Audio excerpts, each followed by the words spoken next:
Meeting of the County Commissioners to order on March 29th, 2023. If we could all rise for the Pledge of Allegiance. I pledge allegiance to the flag of the United States of America and to the republic for which it stands, one nation, under God, indivisible, with liberty and justice for all. And for a moment of silence this morning, let's keep the families and of the 6 people that were needlessly killed in Tennessee this past few days. Keep them in our prayers. And we have a local individual, Amy and John Dolgus, who John works for us, whose son is in DuPont Hospital with leukemia. We'll certainly want to keep them in our prayers.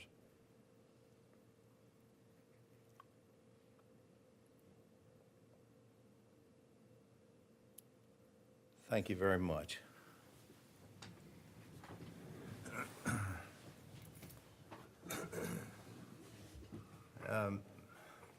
Time is allotted at the end of each meeting for the commissioners to receive comments from the public.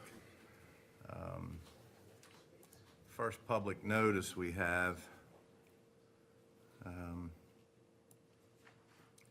notice of a joint public hearing between the county commissioners and town of Betterton. It says a public hearing will be held on March 29th, 2023 at 10 o'clock in the morning to obtain input from citizens on a joint application by the town of Betterton and Kent County for an enterprise zone designation.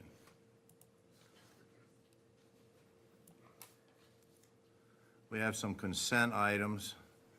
We have 6 of them.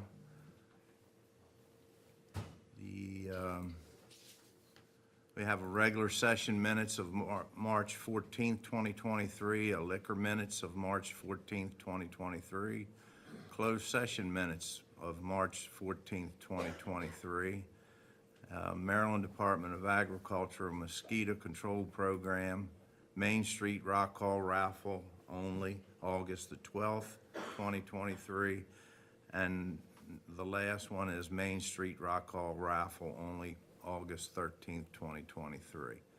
Need a motion to approve? So moved. Second. Got a motion and a second. All in favor say aye. Aye. Aye. The ayes have it. We have a special Class C license, 2 of them. One is the United Way of Kent County for a beer and wine dated April the 1st, 2023. And second, the next one is Sultana Education Foundation Beer and Wine, April the 7th, June the 2nd, August the 4th, September the 1st, and October the 6th of 2023. And then we have Sultana Education Foundation Beer, Wine, and Liquor on May the 5th, 2023. And Mr. President, because they are not a fire company, this is actually 6 separate licenses for Sultana, so. Okay, so it's not that one Correct. full, one per, Correct, because that one is for fire companies, but other organizations have to. You can entertain one motion to approve them all, but just for the record. just wanted to point out, yeah. Pointed out that these are 6 separate Class C licenses for the Sultana Educational Foundation. Okay. And I'll, just for the record, we'll repeat those dates again for the Sultana Education Foundation Beer and Wine, April the 7th, June the 2nd, August the 4th, September the 1st, and October the 6th of 2023. Due to the fact that these are alcohol licenses, we need to have public hearings. We'll consider today the public hearing. Anyone in the audience that has any reason to speak out for or against these applications, feel free to do so today. That being no comments, I need a motion to approve. I'll make a motion to approve the special Class C liquor license applications for all the events you just mentioned, Commissioner. And Second. got a motion and a second. All in favor, say aye. Aye. Aye. All opposed? The ayes have it. Thank you. County Attorney Tom Yeager, public hearing protocols. Thank you, Mr. President. We do have one public hearing today, and this is for Code Home Rule Bill 1, 2023. The procedures for testifying, and again, it's our desire that we wish everybody who wants to contribute to be heard, but we want to make sure everybody has a fair and uninterrupted opportunity. So the rules are as follows. The chair will remind anyone who testifies when he or she has violated the rules of the proceeding. Rule 1, please sign the testimony log if you desire to speak during the hearing. Rule 2, all speakers must identify themselves and use the area designated for purposes of testifying, and will use the microphone. Rule 3, each person testifying will have 3 minutes for his or her remarks. Rule 4, the chair will maintain order via voice commands. And Rule 5, stick to the issues at hand. Written comments will be accepted until this Friday, March 31st at 12 p.m. noon by email, kentcounty@kentgov.org, or by letter to the County Commissioners of Kent County, 400 High Street, Chestertown, Maryland, 21620. And with your permission, Mr. President, I will read the notice of the hearing Help yourself. into the record. I thought I had that in front of me, but give me a second. I had the wrong notice there.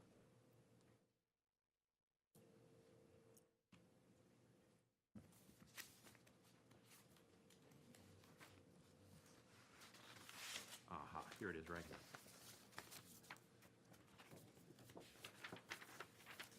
This is Code Home Rule Bill number 1, 2023, an act to delete the contents of certain chapters of the Code of Public Local Laws of Kent County to reflect actions taken in 2002, whereby the contents of these chapters were relocated to Chapter 222 zoning of the said public local laws by adoption of the Kent County Land Use Ordinance as a unified development ordinance, and to indicate that these chapters are reserved. The chapters for which contents are to be removed are Chapter 178, Erosion and Sediment Control, Chapter 182, Floodplain Management, Chapter 185, Forest Conservation, and Chapter 215, Subdivision of Land. Hearing will be held on March 29th, 2023 at 10 a.m. in the Commissioners' hearing room. The agenda for the meeting will be published online 24 hours in advance for the meeting at kentcounty.com/commissioners/meeting-agenda. Citizens are encouraged to participate in the public hearing process. If you require communication assistance, please contact the County Commissioner's Office at 410-778-4600 and press 4, or visit Maryland Relay at mdrelay.org no later than noon on Friday, March 24th, 2023. A complete copy of the proposed legislative bill is available in the Commissioner's Office, 400 High Street, Chestertown, Maryland, Monday through Friday from 8:30 to 4:30, and on the county website at kentcounty.com/commissioners/draft-legislation. This is by order of the County Commissioners of Kent County through Saunder and Blackiston Clerk, and was published in the Kent County News on March 16th, 2023. And just for the information of the audience, we're not doing away with stormwater management and floodplain management, sediment control, and forest conservation. Those provisions were simply moved from the county code to the county land use ordinance. And so with that, Mr. President, we can call upon Mr. Mackey. Is he here? Yes. And he can provide comment on this legislation to begin the public hearing. Good morning, Bill. Good morning. Thank you. It's on. It's nice to have all the new equipment. This item, as County Attorney explained, is just a housekeeping item. We originally were thinking that we could cover this when we go through the comprehensive rezoning process, but there's been some confusion lately with folks referring to our code online and having old information. So this simply removes the out-of-date provisions, substitutes the words reserved, and instructs the codifiers at who put our code online to include a note similar to other reserved provisions. It explains why it's reserved. So all the content is already in Chapter 222, and that's what everyone uses for the law. So this is, again, just housekeeping, and if you have any questions, I'm happy to answer them. I have none. I don't think Either so. of you? No, sir. All righty, thank you very much. Thank you. Is there anyone on the list, Madam Clerk? We do, but we may need to clarify whether they, the citizens were signing up to offer public comment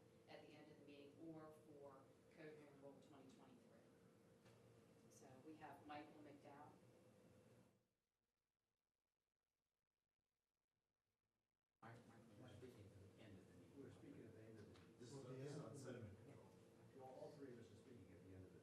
Okay. Thank you for clarification. Just for clarification, is there anyone in the audience that wishes to speak in regard to Code Home Rule Bill Number 1, 2023?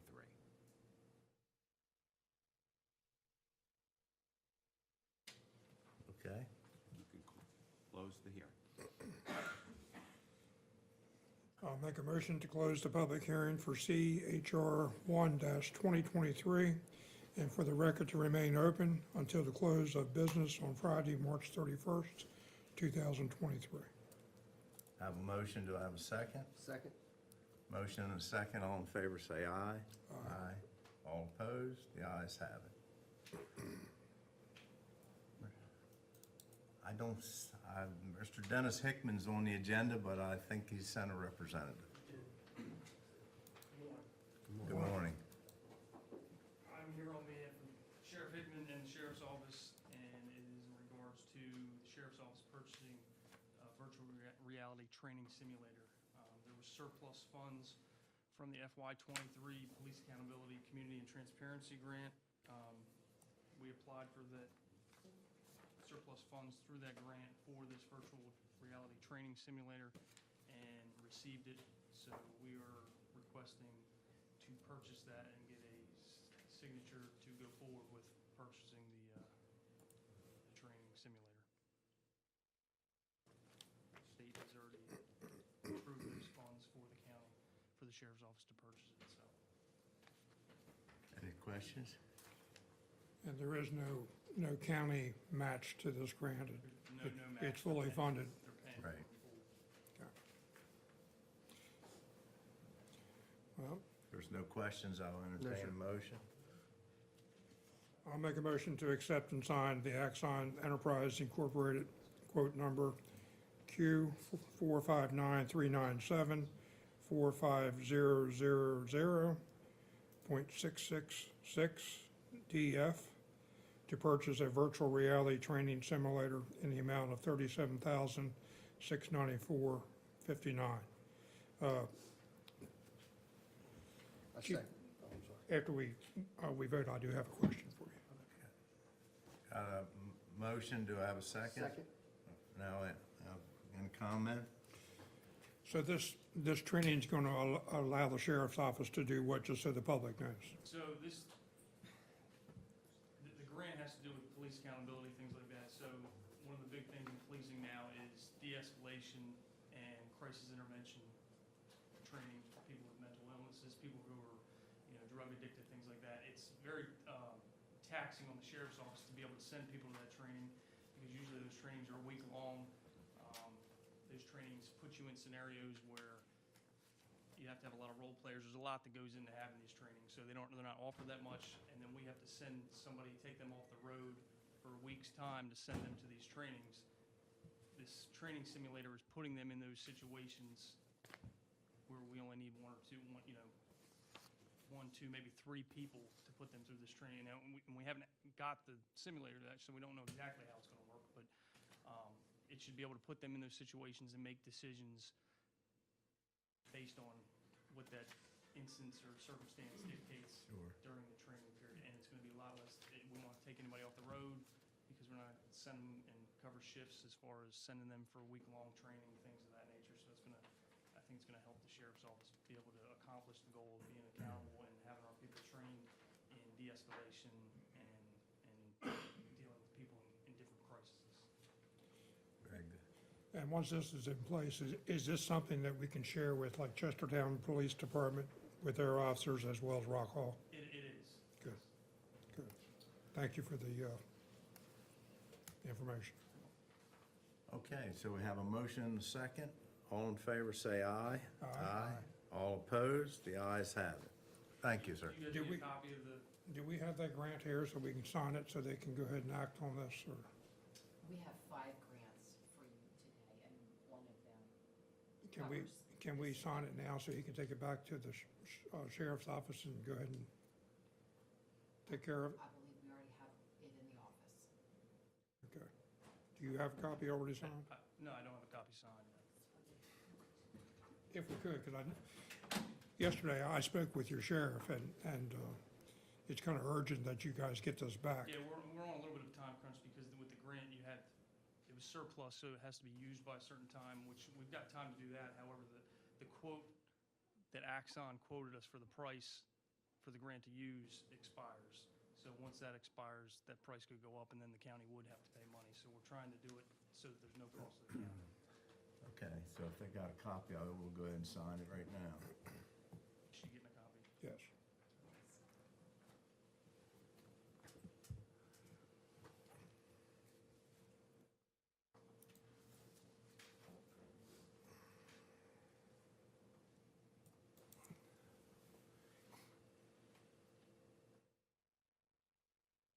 It may take a minute or two if you want to go to the next item, and we can certainly if you just bear with us.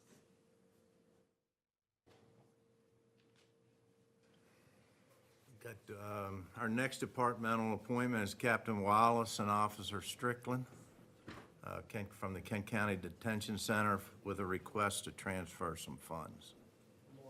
Good morning, Mr. Wallace. Steve Wallace from the County Detention Center.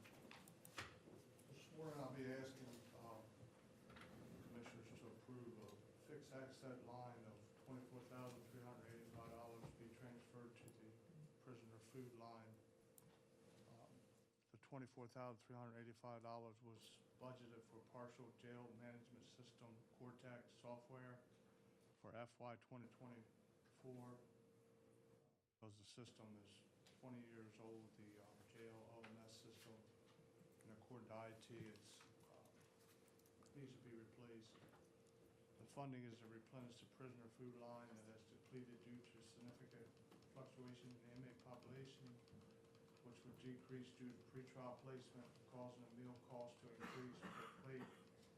According to a sliding scale that Trinity Services has, the lower the inmate population, the higher the cost of the trays are. So for that reason, we'd like to ask $24,385 be transferred to the prisoner food line, please. Do we have any questions of Captain Wallace? If not, I'll entertain a motion. I'll make a motion to reallocate $24,385 from the capital to the prisoner food budget. Do I have a second? Second. I have a motion and a second. All in favor, say aye. Aye. Aye. All those opposed, the ayes have it. Thank you, Captain Wallace. Thank you. Captain Wallace, if you speak to the warden, tell him we all thinking of him, and we hope, oh, there he is. I'm sorry, I didn't see him sitting back there, but we understand you've had some issues, physical, and we want to just say we're all thinking about you and hope you make out well and get well soon. Good to see you. Glad to And see it's you. good to see you back here. Wayne Darrell, Director of Emergency Services, Motorola invoice. Good morning. Good morning. I have two invoices for approval this morning. The first one is the purchase of 5 portable radios from Motorola off of Maryland State contract. They're using the 2022 Homeland Security Grant Program, and the invoice is for $30,270.60.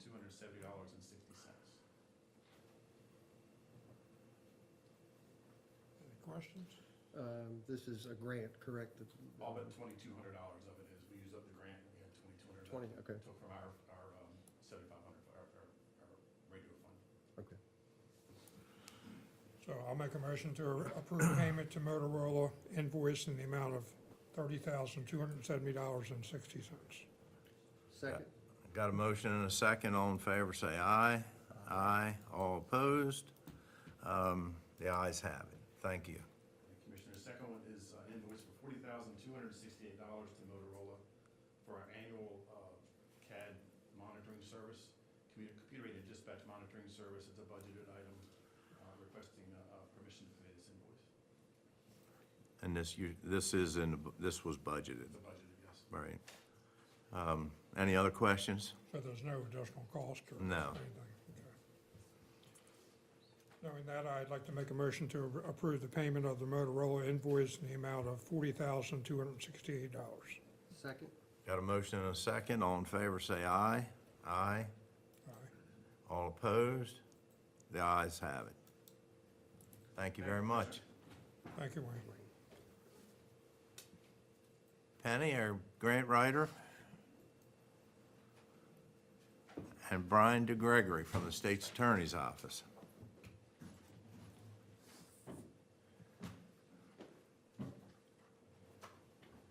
And Warden Dennis is going to make an appearance here. Warden Dennis is instrumental in this whole process. Do you want me to start? Sure. Okay.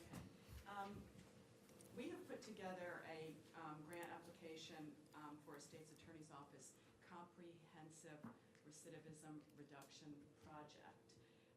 That's which- quite a mouthful. It is. Yeah. RRP.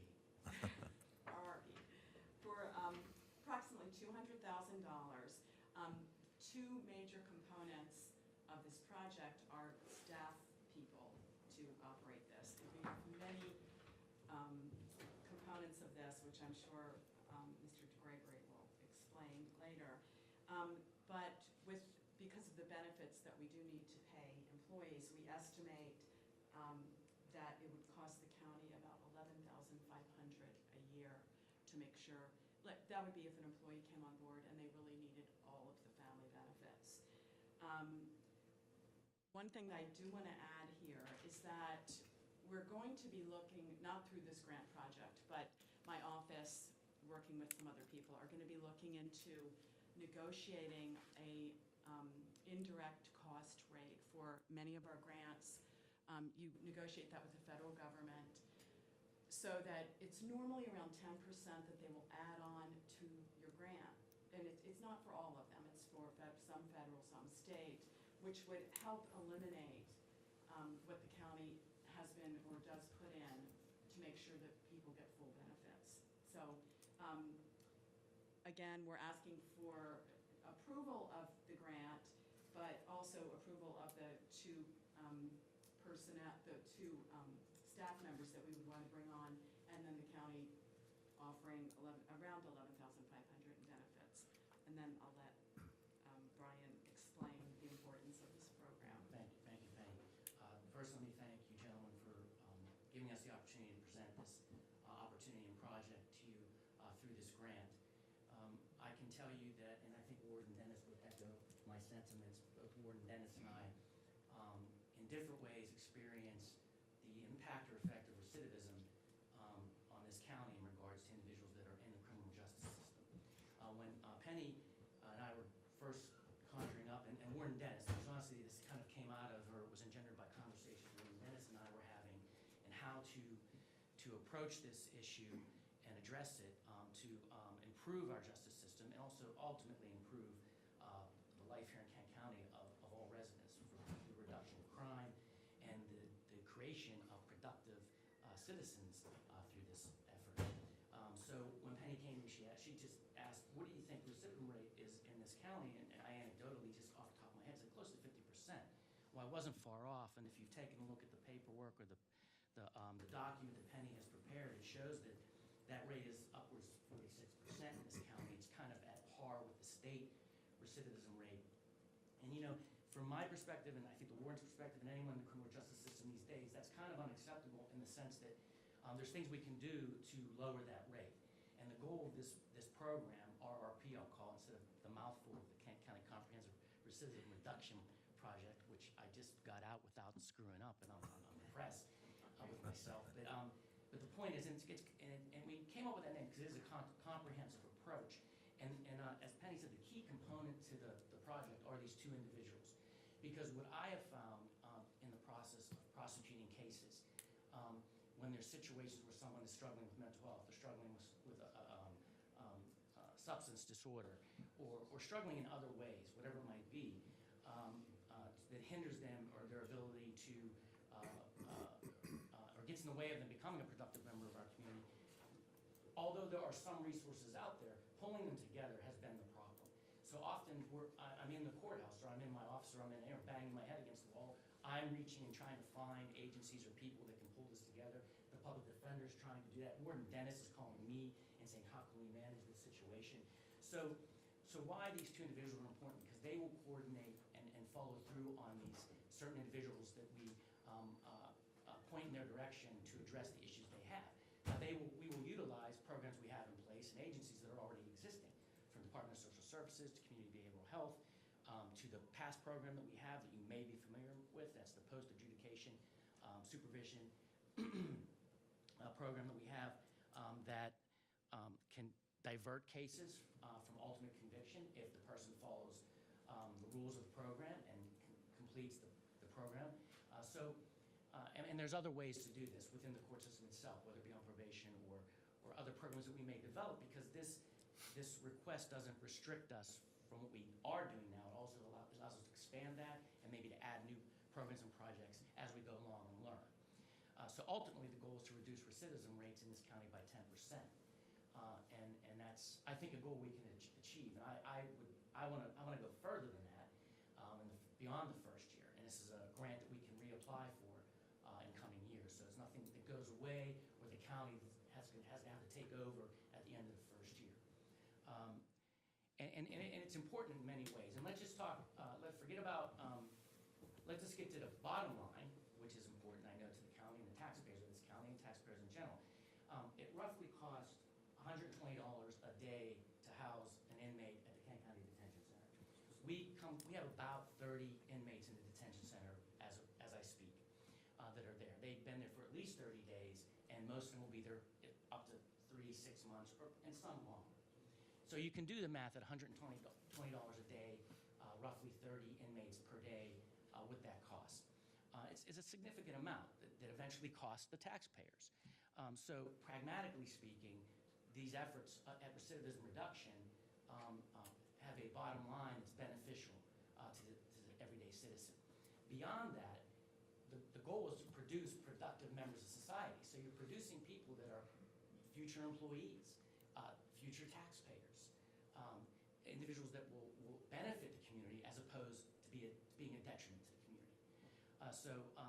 It's something that's taking place nationwide. Locally, we reached out to Prince George's County to kind of tap into what they're doing, not to copy it here in Kent County, because Kent County is not PG County, but to learn some things that they do and what's important to the success of their program so that we can maybe copy those aspects of their program here. And one of the things that's important is having someone, individuals, step by step, following these cases along, and when they leave, and people that are in the detention center, and this starts during, this is like something that's comprehensive. This is not something that we wait till someone gets released from the detention center, because that fails. We've learned that much, okay? And we've learned that much by the research we've done, and just from our own experience, Warren Dennis and I. So the goal is with these individuals to follow these people that we're trying to get on the right path in specific cases, specific individuals. Not every person that comes in the justice system is going to be part of this effort, but they will be guided through and from start to finish and beyond their release from the detention center, so they don't get lost. Because often what happens when they leave the detention center, it's really no one's fault, but it's just because we don't have a system in place that can stay with them and make sure that they're doing what they need to do to reach the goals that have been set up for them to begin with. So I don't know if I've covered everything. It's a mouthful I've already given you.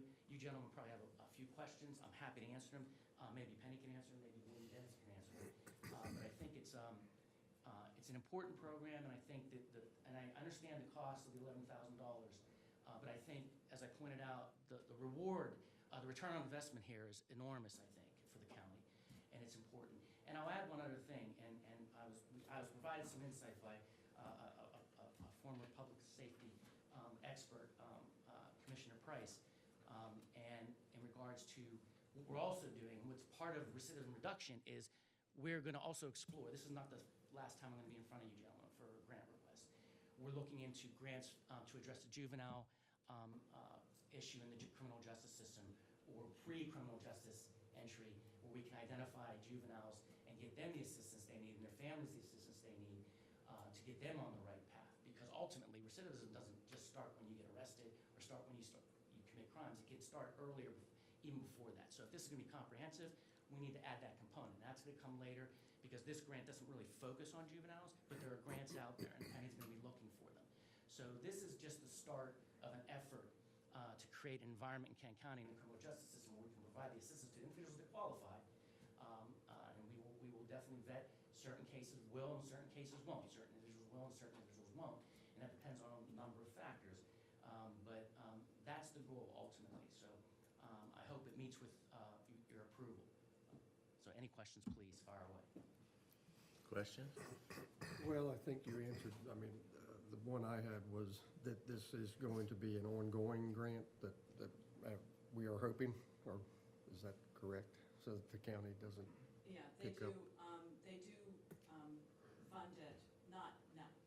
Once you succeed, that you can apply for the second year, and it's very likely to get funding if you're successful in year one. John?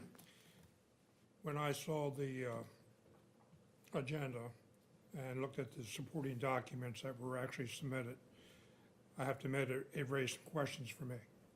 And I expressed my concerns to Penny. And yesterday, our state's attorney and I sat down and he shared the same information that he shared here today with me. And at that time, I had mentioned to him that I felt like there was an area that we weren't thinking about with reoccurring offenses, especially with our youth. And I feel like there should be some type of program down the road, and they are committed, both Penny and our state's attorney, to looking for another grant that will address the same issues with our youth here in our school system, in our communities. And in talking with our state's attorney, it became very evident to me that he is very sincere and full throttle ahead with this initiative. I've been in the public safety field for a long time, happy to be out of it actually, but at the same time, I understand the problem. And yes, this is an ongoing problem. My question, to be perfectly honest, first was I felt like this was somewhat of duplication of services. And after listening to our state's attorney and his vision, it's more of a coordinated effort to make sure that these services that are already available are properly implemented and followed up with. And in doing that, I think there's a good possibility that it will save the county money in the long run. You know, if they don't reoffend and don't show up in your detention center at the taxpayer's expense, it might be a savings of a lot more than $11,000. I think you, Sheriff, I think you will save money. From what I see inside the detention center, the inmates don't have any guidance, but getting these two people will actually put them on track and have somebody to guide them through the steps. Now, everybody's not gonna pass. You know, we're gonna have some people that fail, but if you have somebody taking them through the steps and holding them accountable, I think this program will work. And this is not just for King County, this is probably gonna happen Statewide. statewide. And it's gonna probably end up being. It's a problem statewide. It's a problem nationally. And it's unfortunate. And for $11,000, it's probably worth the effort. Now, after the first year, your goal is to reduce it by 10%. And I hope you're very, very successful. I hope you are above 10%. Got people knocking in the door. That would be nice, because it's going to save a lot of expenditures at the county level and the state level. So I personally don't have a problem with it. I would encourage you to pursue the juvenile youth part of it as well, because I think that's a needed foundation that we can put in place that will serve us very well in the future. If we can get these, 100% committed to doing that. if we can get these youth on board and on the right path, then you guys won't even see them.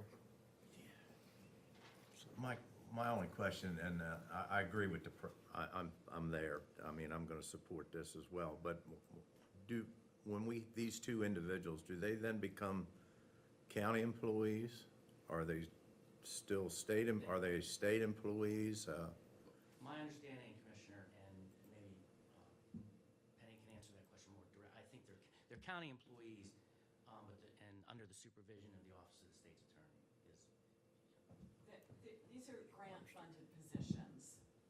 What we intend, at least for the first 2 years, we're assuming the second year will get funded, or assuming the first year will too,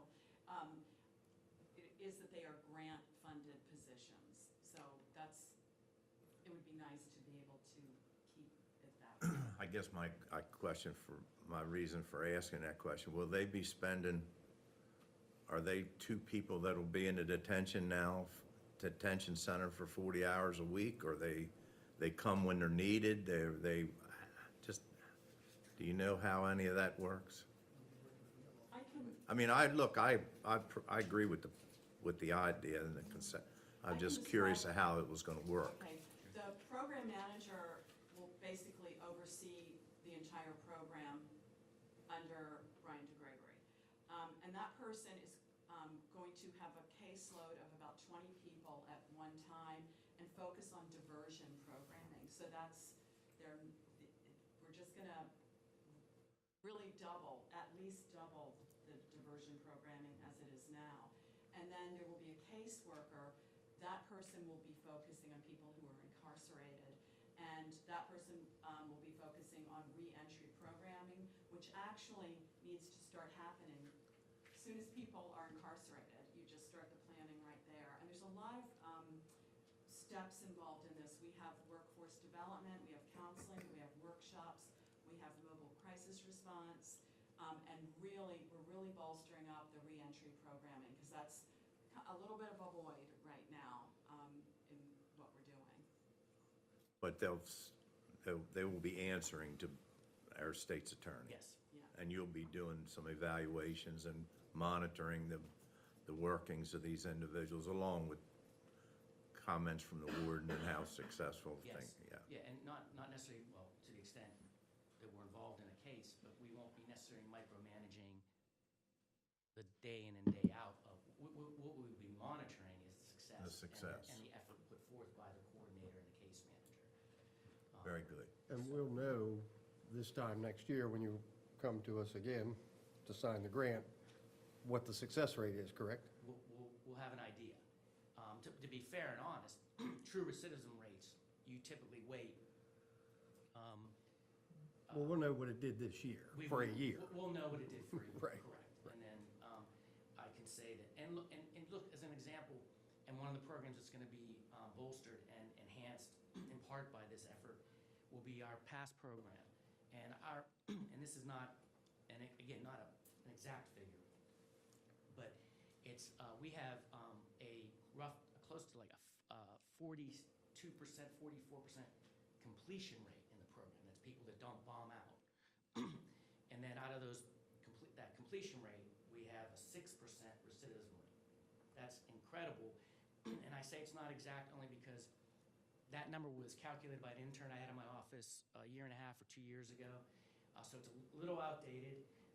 And that did not take into consideration that 3-year generally what people say you should wait to really get a true recidivism number.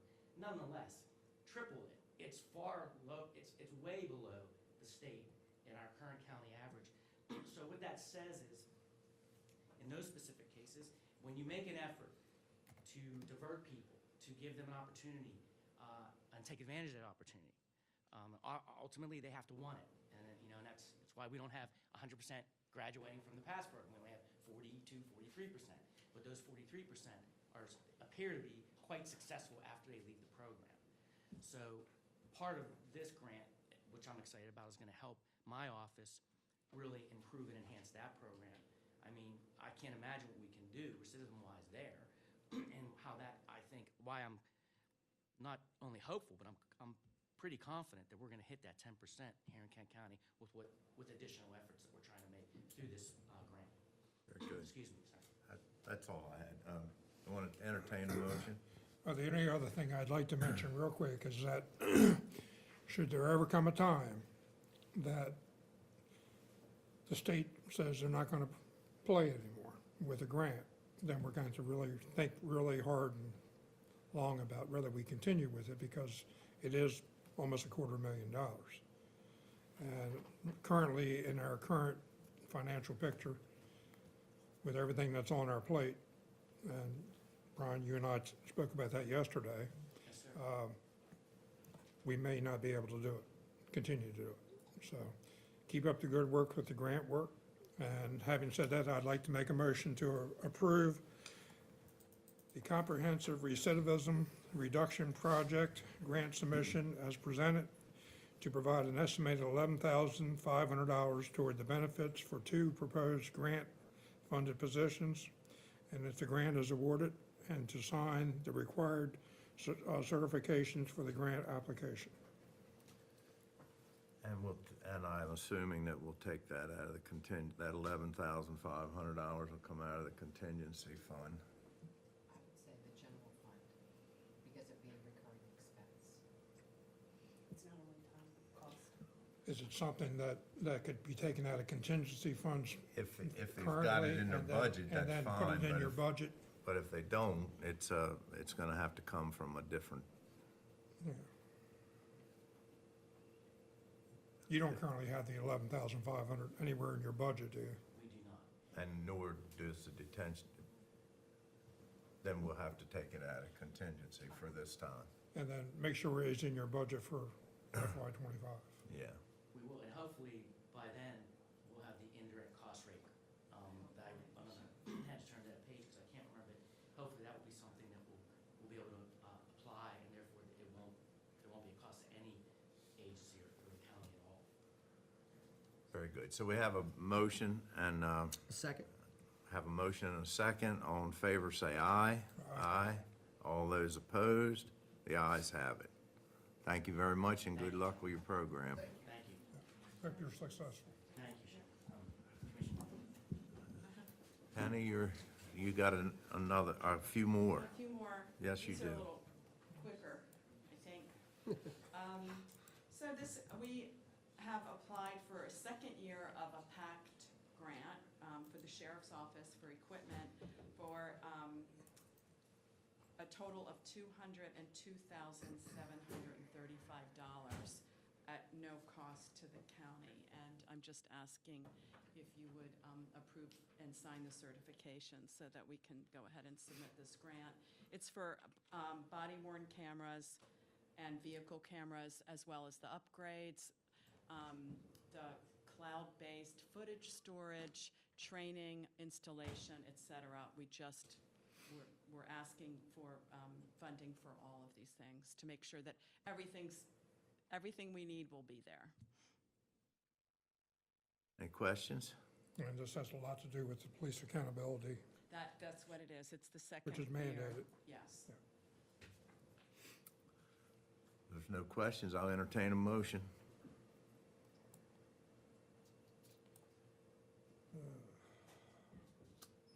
I'll make a motion for approval and signature of the FY 2024 Police Accountability, Community, and Transparency Grant Application, Certification, and Assurances documents regarding the Kent County Sheriff's Office Equipment Program.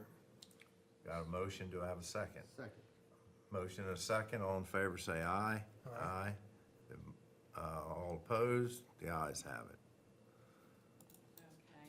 The second one is the same grant funding source. It's the Police Accountability Program. This is for the Law Enforcement Accountability Project. Again, the second year of funding.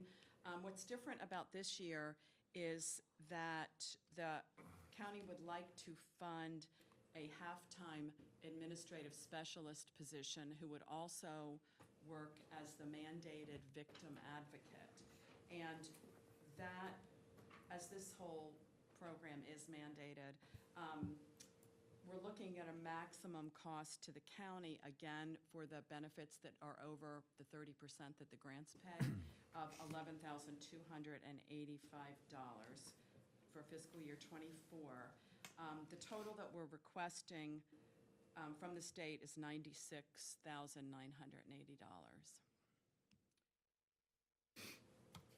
This would also continue to fund the police accountability consultant who will be working about 16 hours a week.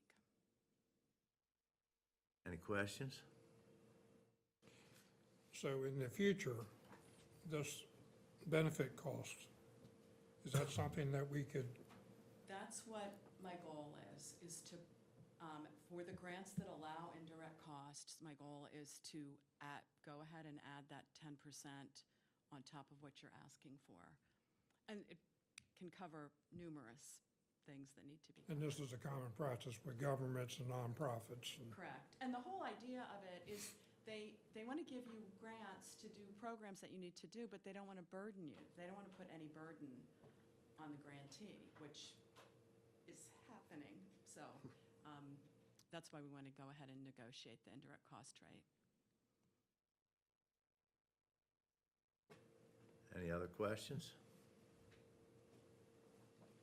Any question I would have, I'm assuming this benefit cost needs to come out of contingency as well? Because it's a new program to start with, and I'm sure there's no budget set aside for it as of yet, so this would be a new cost to us for that $11,285. Yeah. May I ask a question? Is this the application itself, and then the program actually is initiated in FY 2024? Yes, yeah. So So there's probably no need for I contingency do at not this think point? there's a need for contingency. Okay. Unless the project will launch in this fiscal year. No, it starts July 1st. Okay. Then I'll make a motion to approve the FY 2024 PAC grant submission for the Kent County Law Enforcement Initiative to include county responsibility for a maximum of $11,285 in FY '25 budget for the benefit cost towards a new half-time administrative specialist position for this initiative for 1 year and to sign the attached certifications for the grant application. Second?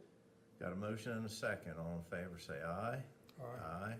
All opposed? The ayes have it.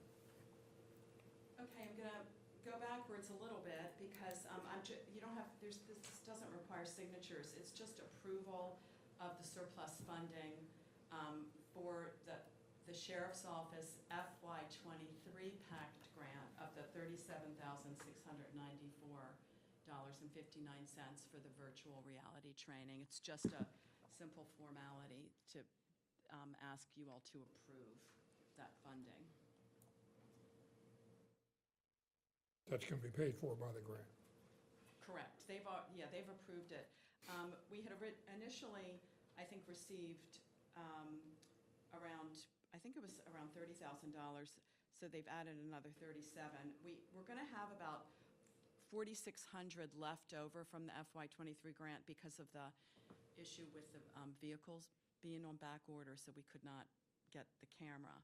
But since the surplus funding came along, I've got to tell you, Captain Kettner did an excellent job requesting this.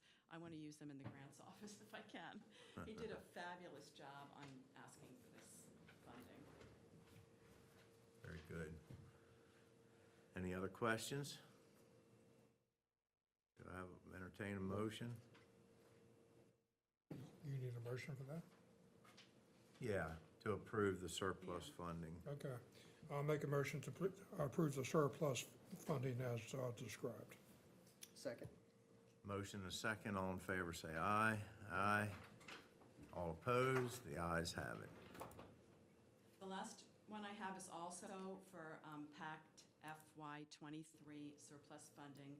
This is for the Law Enforcement Initiative, Accountability Initiative, for $51,100, which would continue the consultant's contract from March 1st through June 30th, 2023, and also to bring on a consultant as the administrative specialist to assist the consultant, again, for about 17 weeks. In addition, We asked for laptops for the board members of the Police Accountability Board and the other board members that are part of the PACT initiative. And again, no cost to the county for this. It's just an approval of the surplus funding that the state already approved. Fully grant funded. Any other questions? I'll entertain a motion. I'll make a motion to approve the surplus funding in the amount of $51,100 from the FY '23 PAC grant for the Kent County Law Enforcement Accountability Initiative. Second? Got a motion and a second. All in favor, say aye. Aye. All opposed? The ayes have it. Thank you. Thank you. And just so the public understands, a lot of what we did with this police accountability grant funding here this morning was mandated by law for each county to do it throughout the state. It wasn't something, and it was a mandate that was put on the counties without any help other than through the grant funding, so. Thank you, Penny. Penny, thank you very much. Thank you. Bill? Mr. Bill Mackey, for the Director of Planning, Housing, and Zoning. Hello again. I have 3 more items for you this morning. The first is to proclaim April Fair Housing Month in Kent County as part of our obligations for receiving CDBG grant money. Each April, as part of our citizen participation plan, we declare this month to be Fair Housing Month in Kent County. Very good, and Commissioner Nickerson will read the proclamation for us. Thank you. Proclamation, Fair Housing Month. Whereas Kent County maintains that no person shall be discriminated against in terms of housing on the basis of race, religion, color, creed, ancestry, handicap, or disability. Use of guide dogs because of blindness or deafness of the user, age, sex, or national origin. And whereas the Kent County Comprehensive Plan promotes equal opportunity for housing, and whereas the County Commissioners of Kent County, Maryland, ensures that the principles of fair housing are implemented through the county's projects and programs. Now, therefore, we, the County Commissioners of Kent County, Maryland, do hereby proclaim April 2023 as Fair Housing Month in Kent County and encourage each citizen in Kent County to be conscientious of fair housing throughout the year in order that Kent County may serve as a model of fair housing. Be it further resolved, we, the County Commissioners of Kent County, Maryland, respectfully ask Betterton, Chestertown, Galena, Millington, and Rockall to enact similar proclamations so that all of Kent County can join both the state of Maryland and federal government in recognizing April 2023 as Fair Housing Month. Signed, the County Commissioners of Kent County, Maryland, Ronald H. Fithian, President, Albert H. Nickerson, Member, and John F. Price, Member. Thank you very much. Thank you. Now, you had, 2 more items. The next item is the transportation priority letter. Each year at this time, the county reaches out to the Secretary of the Maryland Department of Transportation, outlining the county's transportation priorities. Those priorities are generally the same each year. It's the Chester River Bridge project and also the 301 Del Dot diversion issue. Each year I reach out to the towns and ask them if they want to update their letter. There usually are updates. Your packet includes a track changes document from the last year to see the things that each town requested. Those are all included and packaged together for you all. And this basically transmits to the state what the county's priorities are in coordination with the towns. And then this prepares the state for when they come and do the tour in October with the different transportation priorities. So this is presented for your signature and approval.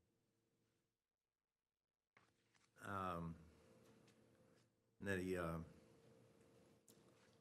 read most, the infamous bypass is on this as well, for, again, this year. I think this is my 25th year, and that's the 25th time that I've approved of putting the bypass on it. So That's been an ongoing issue for a lot of years. But I read through most of, and it seems like we've covered most of the towns and the counties. So with that, I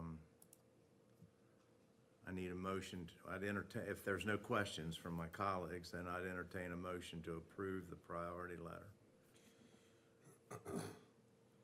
I'll make a motion to approve the proposed 2023 priority letter to the Maryland Department of Transportation. Second? Got a motion and a second. All in favor, say aye. Aye. Aye. All opposed? The ayes have it. Thanks, Bill. Thank you. For that. And the final item that I have for you is a contract regarding Rigby's Bluff and Betterton Town Beach. This is a county property. There's a very steep grade of land right below the condo association that's owned by the county. It's got all kinds of invasive species. When I came here in 2019, this was a project that was being considered to re-landscape it in coordination with approval from the Critical Area Commission. A long time ago, we put out a bid for a design-build contract, and nobody responded. So we redid it all and did it as a design contract, and we had a respondent, we had a couple respondents, chose the better price one. That company has done the design, and they actually have the ability to do the project. So we're kind of getting a design-build after all. Asked them to put together a package, worked with procurement and public works. This is sometimes called a piggyback contract or cooperative bid contract. So the idea is that if another state government has issued a competitive bid and someone has won that we can use the same terms of that contract, the same pricing, et cetera, to do our own contract. And I actually did reach out to Caroline County. They were very pleased with the services. They said they did bid the contract that is attached for your reference, that they received 2 bids, and that the bidder that we're choosing actually was about half the price of the other bidder. So I feel like it's a good deal, and then we'll be able to move forward and finally stabilize that slope at Betterton Beach. So with that, this is presented for your approval and signature of the contract. That slope or that bank has been a topic of conversation, another topic that's been going on for a lot of years. So it's good to see something being done with it finally. So any questions from my colleagues? When would work start and be completed? I think they would like to start work ASAP because planning season's upon us. So I think I'm going to issue a notice to proceed if you all approve that today to them. All of the permits and all of that are in hand, essentially? We have all the approvals from Critical Area Commission. I mean, this is essentially a landscaping project. We'll do our own erosion sediment control. It's on county land, so. Approximately how long do you think that it will take them to complete? I don't know. Sorry, I don't have the timeline for that. Just coming into the season of people wanting to use the, Right. The facility, that's all. Any other questions? Entertain a motion to approve the, I'll make a motion to approve the contract with Unity Landscaping for $158,103.34 as presented. Second. got a motion and a second. All in favor, say aye. Aye. All opposed? The ayes have it. Thank you very much. I appreciate that, and I'll ask Unity for a timeline. Thank you. Thank you, Bill. Pat Merritt, who's our Chief Finance Officer.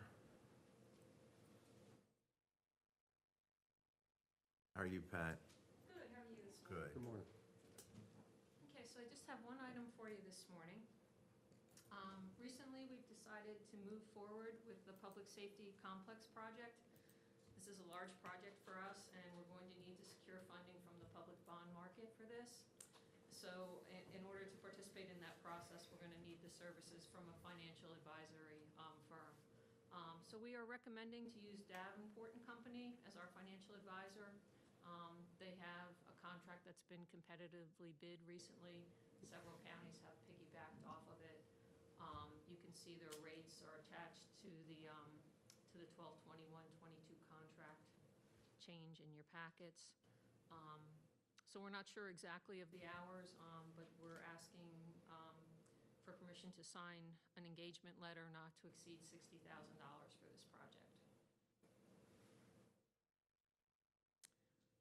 Any questions? If not, I'll entertain a motion. I'll make a motion to accept the proposed contract already established with Howard County and Davenport and Company LLC, and obtain them as our financial advisor for the Public Safety Complex project, and sign the engagement letter as provided. I have a motion. Do I have a second? Second. Motion and a second. All in favor, say aye. Aye. All opposed? The ayes have it. Thank you, Pat. Thank you. Pat, I just have one real quick question about the 60,000. Where was that money come, I mean, is that gonna come from? So typically, the issuance costs are rolled into the bond, so it'll be part of the Part of the- financing. And okay. so we won't need any additional funding. Okay, thank you. We have our HR Director, Mr. Jim Miller. Jim, you've turned your coach loose there, huh? You're done with Pat. I think Shelley and Pat threw me out of the nest, and I decided that I should try to do this on my own. I got you. Well, I'm sure you'll do fine. Thank you. We'll do our best. I believe I have 3 items for you this morning. Is that right? We added the third, okay. The first one, if I have my schedule correct, is the position of utilities technician. Is that the first one? Yeah. Yes. It's our recommendation that the commissioners approve the candidate that has been interviewed, selected, recommended. Pretty straightforward item for us. I'd like to make a motion to approve and hire the recommended candidate as requested. Motion, do I have a second? Second. Motion and a second. All in favor, say aye. Aye. All opposed? The ayes have it. Thank you. Mm-hmm. The second item is our recommendation to approve the candidate for the child development teacher position. Another fairly straightforward transaction. Any questions? I just want to ask, this is all, just to make sure this is all subject to the background check and the normal procedures we do. Absolutely. These are all subject to. Contingent on them. They're conditional. Contingent upon the rest of the process. Thank you. Thank you for saying that. Any questions? If not, do I have a motion? I'm gonna try to clean my motion up a little bit to cover that. Motion to approve the recommended candidate for a conditional employment offer. Do I have a second? Second. Motion and a second. All in favor, say aye. Aye. The ayes have it. Thank you. The third one is, I think, a little unusual. This was originally brought forth to the commissioners at the February 28th meeting. As a side note, I wasn't here for that meeting, and subsequent to the meeting, I had an opportunity to review the salary recommendation that was made. And as the commissioners know from our last meeting, I take a somewhat different view on how salary quotes are developed, and felt that there was a slight change, a slight increase that needed to be made to the quote. I put it through my normal process. I also looked at the salary of the current director to ensure that my recommendation wasn't going to cause any compression between the recommended deputy and the current director, and it wouldn't cause any problems. So I'm here before you today asking for a modification from February 28th to increase the amount. Do I list the amount specifically? Yes. Yes? It's in the packet. Okay. That's what I'm here asking. Do we have any questions? This amount for the increase, is it something that's gonna be absorbed in their budget, or? Yes, sir, I've already confirmed that with the department, that they can Okay. absorb the additional amount. Well, then I'll make a motion to hire the recommended applicant at the requested salary. Second. Motion and a second. All in favor, say aye. Aye. All opposed? The ayes have it. Thank you very much. Thank you, sir. Thank you. Thank you, John. Our county attorney, Yes. Tom Yeager. Thank you, Mr. President. The Toll Park property in the Galena, Georgetown area was purchased with Project Open Space money from the state of Maryland. For a number of years, the county has not used the entire land that was acquired. And so for the land that was not being used, we've had a cropland lease on that, where we have leased the land to a farmer. We have since learned from the state of Maryland that because this land was obtained with Project Open Space money, not only do we have to have some recreation on there, but we pretty much have to use the land exclusively for recreation, and farming is not considered to be recreation. So the cropland lease that we have right now is in violation of the terms of the funding that we received to obtain that land. The lease has a provision in it that provides that either side could terminate with 30 days' notice. So staff has reviewed this, I've reviewed this, we're recommending that, so you're compliant with the terms of Project Open Space in the state of Maryland, that we terminate the cropland lease and we give 30 days' notice to the farmer. And given the seasonal aspect of this, we're requesting that this be done as soon as possible. Isn't there an agrarian law that requires more notice or notice before January of the given year? I was trying to find that, and I did not find that. It's there somewhere. Obviously, if it's, I do think that if that's raised by the farmer, that we can address it, but we have to take steps to terminate the lease. Okay. I mean, if that issue's raised, we can review it, and if we have to have this lease for one more year, we'll do what we have to do, but my suggestion would be that we move forward with the termination of the lease. And that's the field right next to Toll Park that was all part of the same property, and we used half of it for Toll Park. The other half has been, we've kept it, and it's been farmed, and that's the part they have a problem with. That's correct. My understanding is that they have said that you can't take a portion of the land and use it for agricultural purposes. And the cropland lease violates that. I didn't mean to interrupt you're you. fine. So That's in right. other words, they would rather see the property just sit there and grow up with Then we'd have to mow it. sage grass and other types of That's weeds. what it appears. It's, Yeah, I don't necessarily say understand. I agree with these understand. policies. They are what they are, and Do you know whether, if, I'm not a farmer, I'd have to refer to, or defer to Commissioner Nickerson on this. This is planting season, I'm assuming. right. I don't know what the temperature of the ground is right now for planting soybeans or corn, but has he already planted it? Probably hasn't planted it, but He may have an my expenditure fear out, is but- that he has already probably purchased the seed and maybe even prepaid for the fertilizer and that type of. That's a I don't know, possibility. and I don't have know.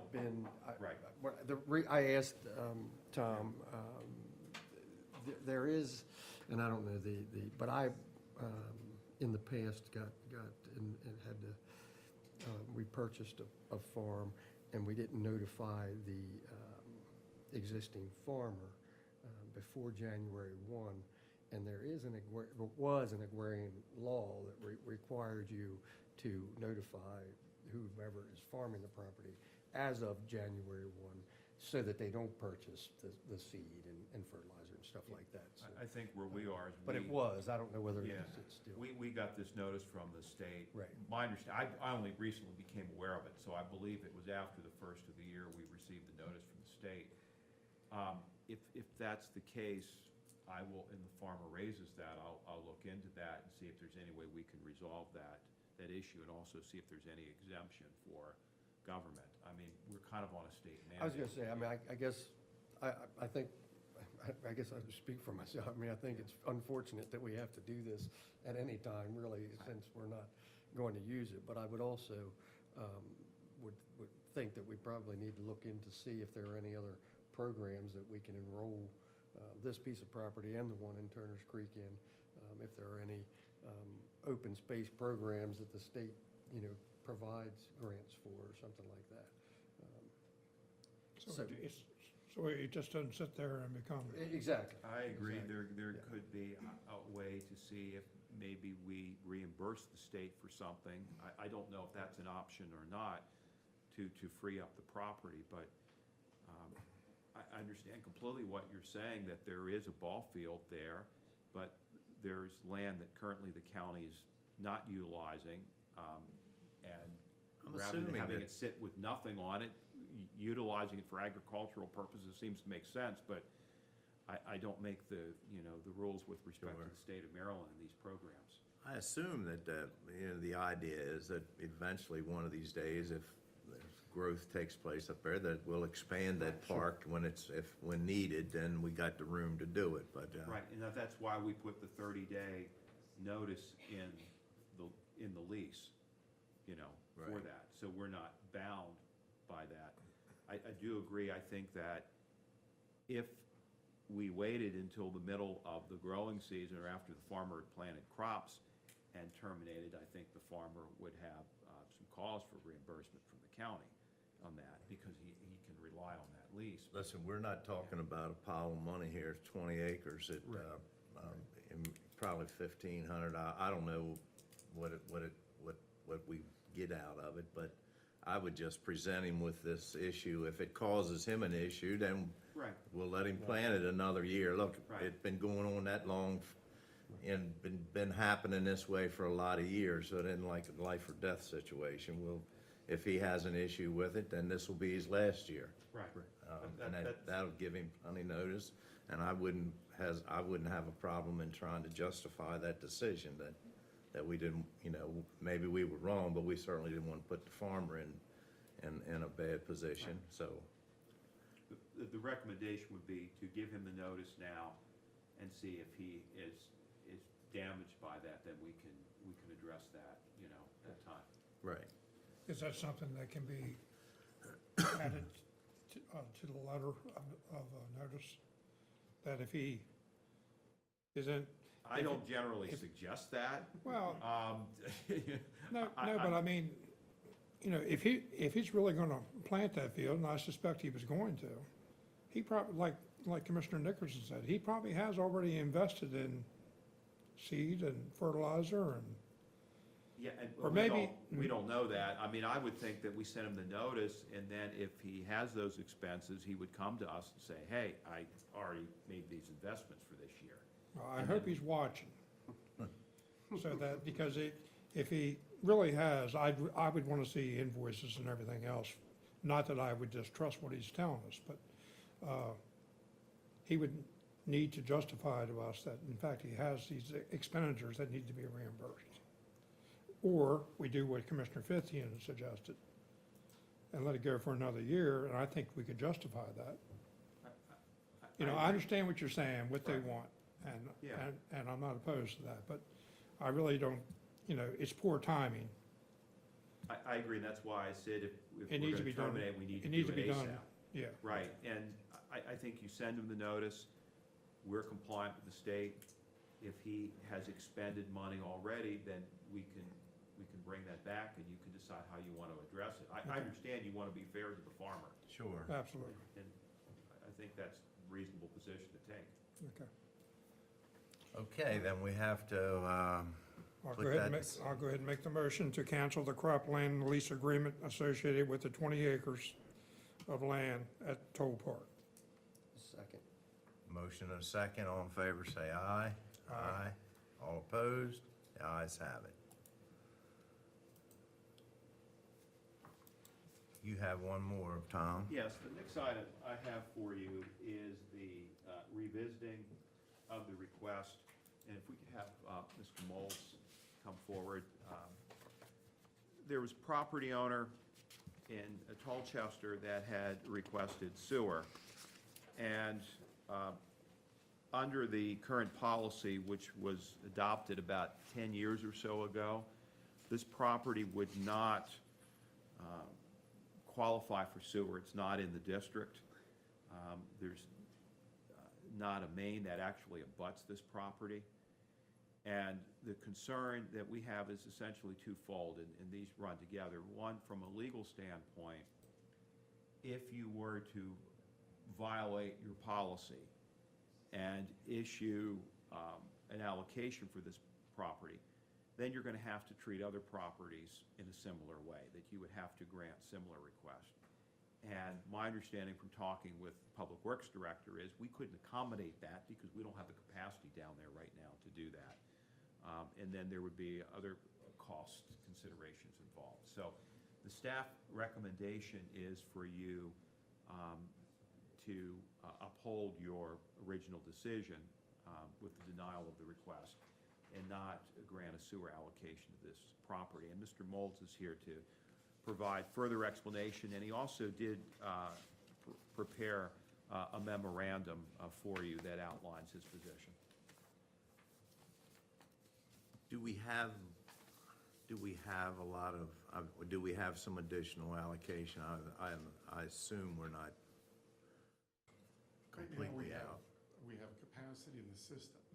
One of the things to keep in mind is the area that we're talking about that was not in the delineated development area. The sewer lines have to go through the area that we want development in to get to the Tolchester plant. So any capacity you start using there is going to impact not only the plant, but also the sewer lines in the area that we want development. And that's why that area is excluded.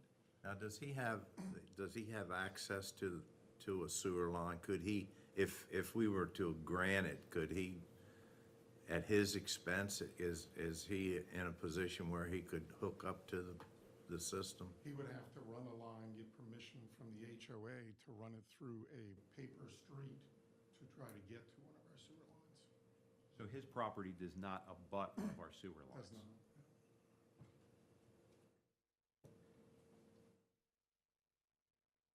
And the concern is we consider this opens up a whole lot of other properties where they're gonna want to make the same claim. Because now you've opened that door in terms of negating your policy that you had in place. With the current conditions we got with the market is we've had a lot of inquiries about people wanting to purchase these lots and get sewer to them. So it's gonna force the situation where more and more people are gonna come in. We probably turned down some, real estate requests to say they weren't in that area, probably half a dozen in the last 6 months. In the value of these properties, I mean, the assessments are based on them not having sewer. So there's a difference in the assessments of these properties. The properties that have allocations are assessed at a different rate for tax purposes than the ones that don't, and that's affected the sale and the purchase price of these lots. That's my understanding. You come into, the problem is these streets aren't county streets. In most cases, there's not even a street. There's trees growing in, trying to define where actually the street is. So in terms from a maintenance perspective and everything like that, I mean, those lines then become the property owners and you're gonna get issues. The line is improperly located in a paper street. The maintenance of those lines, breaking potential, because they're not county sewer lines that'll be maintained. And a lot of the intent for putting sewer service in this area was to address failing systems. That was the correct? original intent of putting that sewer system in. And this is a lot that's unimproved, it's not in the service area, and does not abut our line. Basically following the policy that you established back in 2009. Any other questions? Can I entertain a motion? Or do we even have to put that in a motion? I mean, I think that. we were asked to reconsider that decision.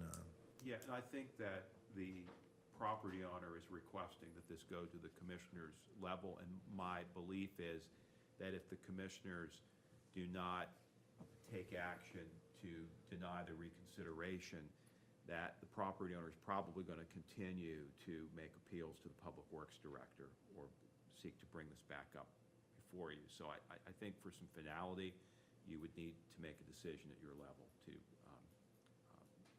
deny the reconsideration. So if somebody want to put that in the Did I form? read in the supporting documents that this property owner has 2 lots there?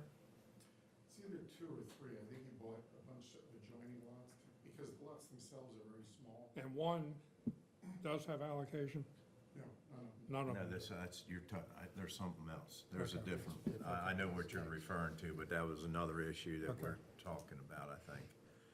But these lots, and I don't know exactly about this one, but when you get back there in Tilechester Estates, a lot of those lots are like 20 feet wide and 80 feet long, and you have to have probably a minimum of 3 or more just to get enough square footage to be able to build on. And So most of the lots are not buildable lots to begin with, really. Correct. they were like for summer cottages in the amusement parks. it was done back. But it probably would help the real estate value if they had an allocation. Immensely. Yeah. Correct. He may be interested in selling his lot for investment purposes if he gets an allocation, okay. because the value would go up considerably. I'm gonna make a motion that we deny the request as outlined by our county attorney. And that we encourage the property owner to bring us any other information that they may have for future consideration. But for now, we need to deny it. Have a motion, do I have a second? Second. Motion and a second, all in favor say aye. Aye. All opposed, the ayes have it. Thanks, Mike. Thank you. I think he stays.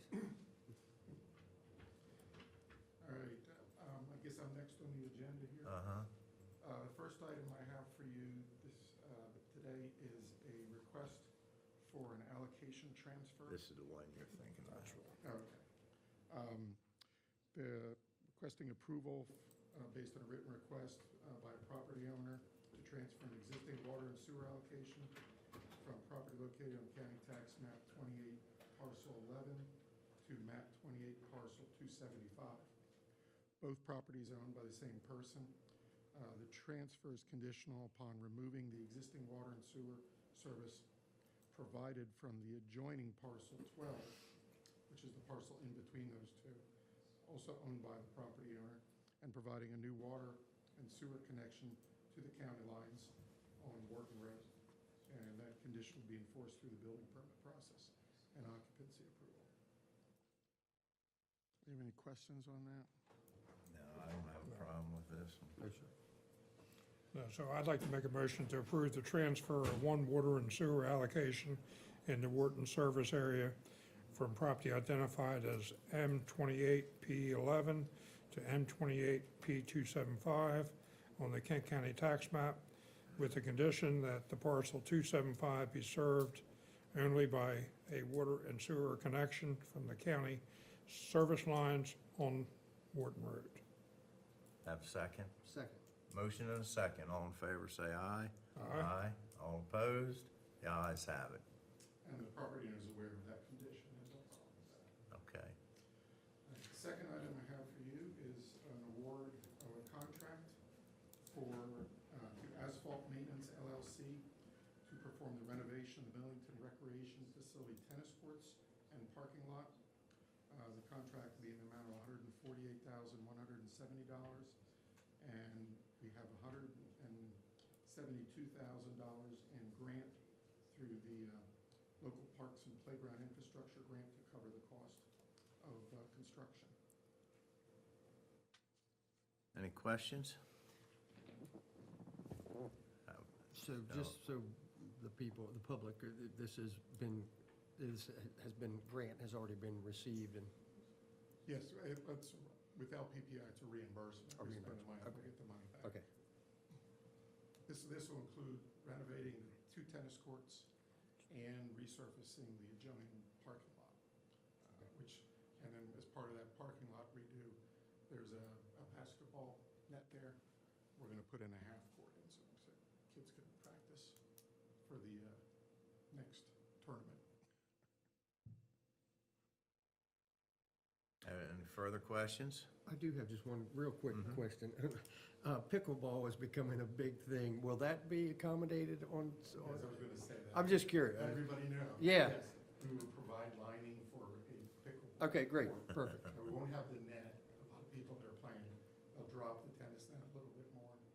But, because the problem with some of them, they'll try to get where you can pull the posts out, move them, to put the tennis out of the way and put the pickleball ones in. But that's gonna be a maintenance hazard Sure, issue, so. sure. Most people are just practicing and playing. Okay. The serious ones will have to go to the line. Okay.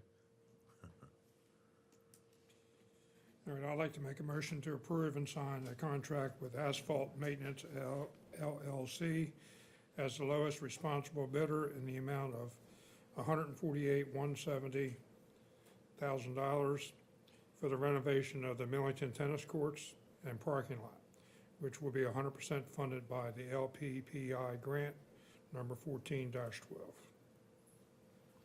Second. I got a motion and a second. All in favor, say aye. Aye. All opposed? The ayes have it. Thank you.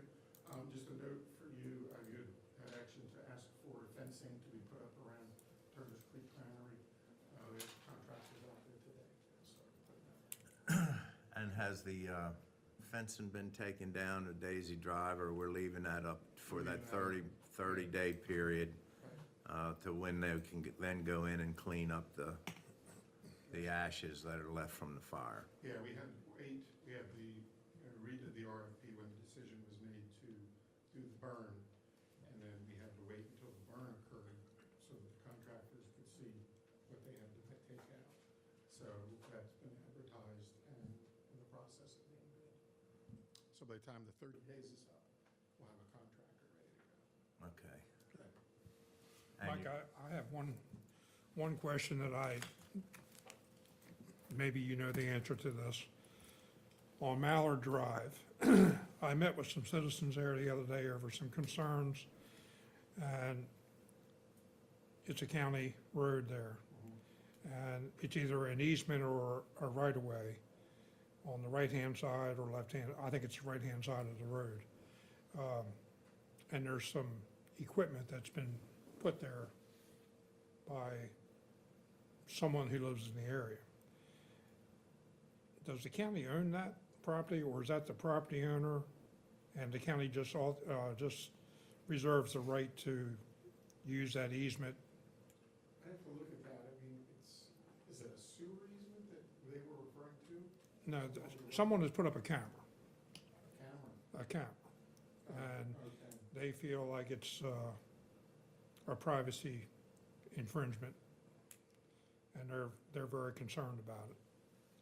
Okay, And they were it's supposed to be within that easement or that right-of-way, and I wasn't sure whether it was an actual county-owned right-of-way, or whether it's an easement that the landowner owns, and the county just reserves the right to go on there Yeah, if they need to. they were talking, when this came up probably about a year ago, because it was an ongoing. It's been there a while. Yeah, that the issue, really what we have is just the road right of way. And I think when we looked at it, that camera was slightly outside the road right of way. So there's a dispute back and forth about what that width is.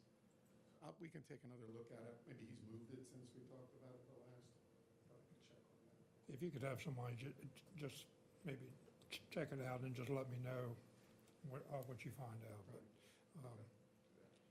so a county road right-of-way, just from my personal knowledge, that's from the center of the road to, Well, we have different right-of-way widths depending on the type of road. And we have smaller one-lane roads and things like that where you can only have 30 feet. Typically, the more traveled roads where you have marked lines is a 50-foot right-of-way, so you have 25 feet from the center line to the edge. okay. But that one's a little more remote kind of thing, road from what you're talking about, so that may have a slightly less. But we have a law, we have all that, because we submit all that stuff to the state in order to get our liquid fuels funds. But getting back to what John's talking about, if there's a camera that's been put in a county right-of-way, what do you do? I mean, the county can ask them to take it down? We would make a request that way and tell them, get them the right of way. I mean, typically, your arguments that we usually have with right of way is where there's encroachment on the right of way that has an issue with public safety. Mhm. Somebody leaves a car parked or a boat parked in a trailer one, it's a camera. So unfortunately, I think it's a property owner dispute that we're looking. And then the only, then they could just move it the 2 feet, 5 feet, correct? Sometimes I've had them where they'll attach it to a telephone pole, utility pole. Right. That's why it's safer, because usually what happens is a dispute, the person that doesn't want the camera disappears. So they try to put it up higher. But you'll check into it and Yeah, find out for sure. I just told the citizens I would ask the question. So, And you, like, it's just been an ongoing issue. All right, we'll take a look. thank you. Thank you. Thanks a lot. Now we have, going to hear from our Kent Alcohol and Tobacco Enforcement, Ms. Bonnie S. Pearsall, our inspector. Good morning, Bonnie. Early afternoon. Mm-hmm. My first thing I have is the results from the 21 or None Tobacco campaign. I completed 31 checks to the tobacco establishments using an AUP, authorized underage buyer. 27 of the tobacco establishments were compliant with these checks. They ID'd the AUP, they did not sell. Unfortunately, 4 of the tobacco establishments failed the compliance check, and citations were issued to the 4 tobacco establishments that were non-compliant. And I went in and spoke with the clerks, the business owners, managers, about the importance of IDing people that come in there to buy tobacco products, to make sure we're not allowing tobacco products get into the youth's hands. Hopefully, our next compliance check will be lower than that. We had 10 last time. This time it was 4, so we're coming down. Our next thing we have was a special Class C per diem license that was issued. It was approved on 3/15/2023 for the Kent Soil and Water Conservation District. They submitted a special Class C per diem liquor license application to serve beer, wine, and liquor during their annual dinner on March 23rd, 2023. The event was held at Red Acres Farm venue in Wharton, Maryland. It happened between 5 p.m. and 8:30 p.m. And due to the time constraints, the license was issued on March 15th. It had prior approval. That's all I have. Thank you. You're welcome. Any questions of Bonnie before she leaves? No, good, thank you. All right, thank you. Have a Thank great you. day.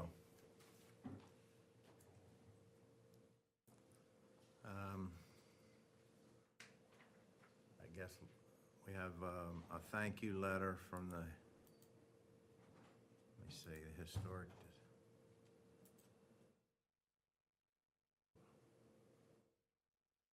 Oh, it's a thank you letter to Mr. Don Otheson, who is resigned from the Historic Preservation Commission. We'll be signing a letter to thank him for his service.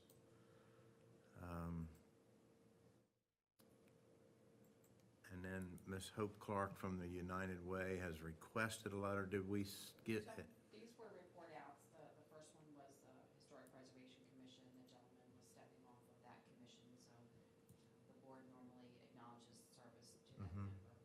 The second letter was for the acting deputy secretary for the tour of the Whitsitt Center at the March 14th meeting. Commissioner Price had asked for us to prepare a letter for your signature today to memorialize your gratitude for that meeting and the next steps forward for conversations for Kent County regarding that location.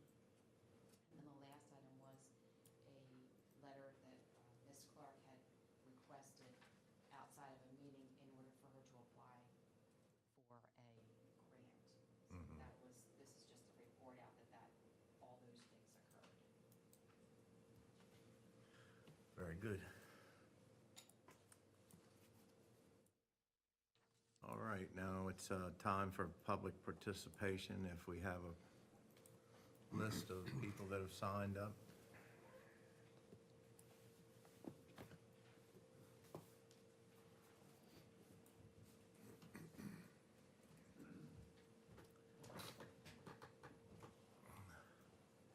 We have four, but I believe that's already been handled, just the Yep. three. Brian's already. Uh-huh. First person up would be Mike Wall. Mike? Thank you, sir. There, Sandra. Right there, sir. As I wrote on the request, I'm just looking for an update on Kerwin funding. Where are we going? What has been proposed by our delegates, the various committees that legislation has been submitted? It hasn't gone anywhere. Legislation hasn't moved. Not making its way out of committee, but I do know that there's been some offer of funding, help, and I'm just curious where we are on that. What's the status?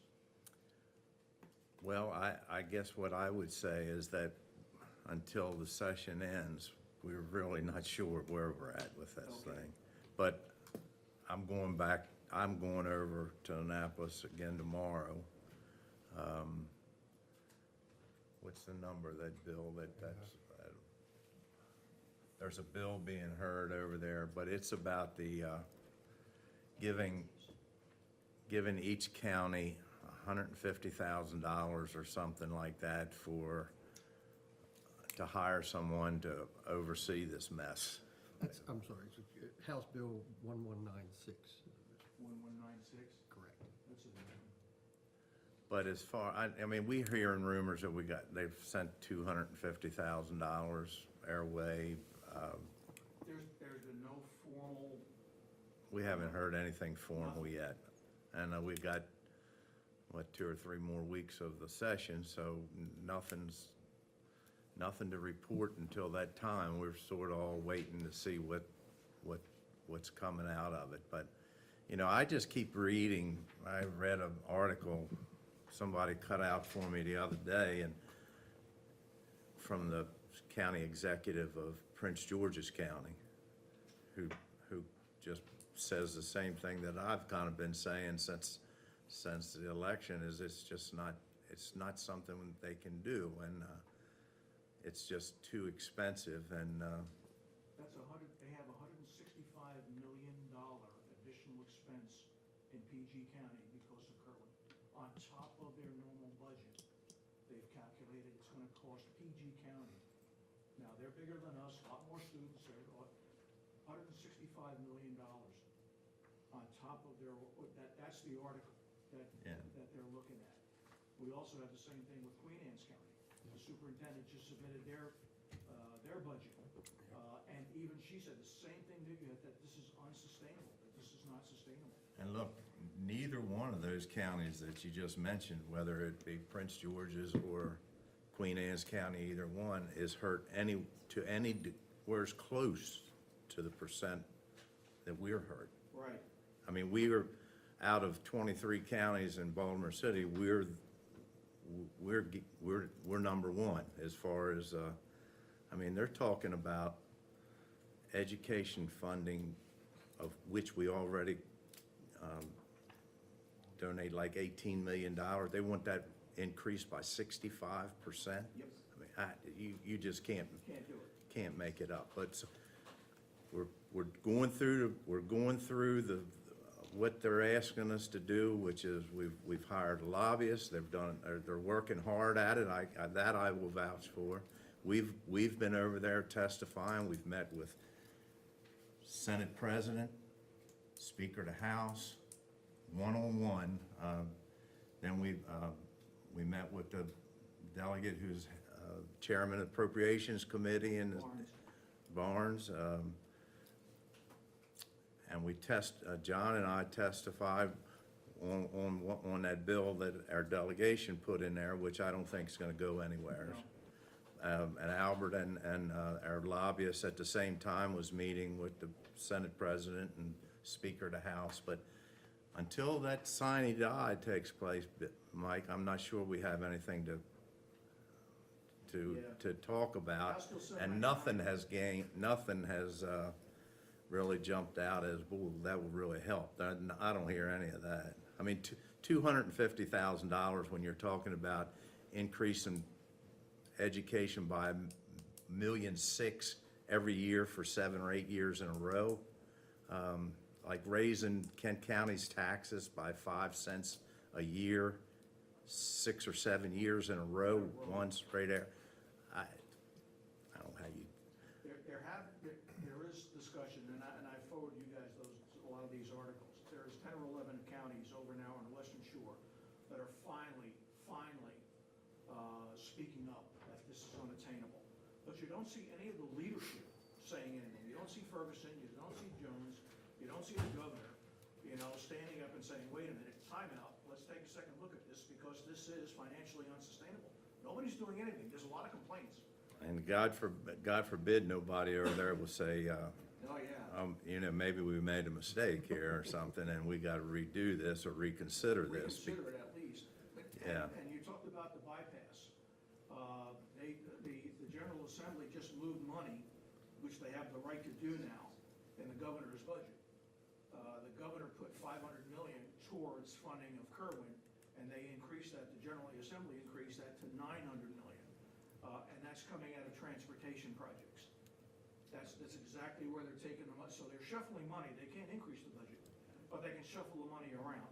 And so what they've done is a lot of the transportation projects that the governor had listed, they're taking money away from that and plopping it into Kerwin, which is good. They realize that there's an issue, but nobody's really out in front of this thing in the out years, And we thought that we were only going to be hit with a slow ramp up. This is not a slow ramp up. This is hitting a lot of counties, including ours, right in the face at the very, very, very beginning. Queen Anne's County is, well, we're all in the same boat. The other thing on that is there's a... Well, we are to a degree, but the one thing that I'm not sure a lot of people understand is where that contribution comes from that you pass on to the education. I mean, like in Kent County's position, out of that $18 million, or roughly what it is, 11 something comes from us locally. And some counties that still spend $18 million, about 3 of theirs comes from the local, and the rest comes from the state, and it's all based on this wealth formula that mistreats us terribly, but nobody will touch it. They won't look at that wealth formula and how they come up with it. 90% of our land in agriculture, and the state controls the tax rate. You're the problem right over here. He's the problem. No, agriculture is a great benefit to this county, and we're going to make sure that it stays that way. But it's a debacle. I don't know.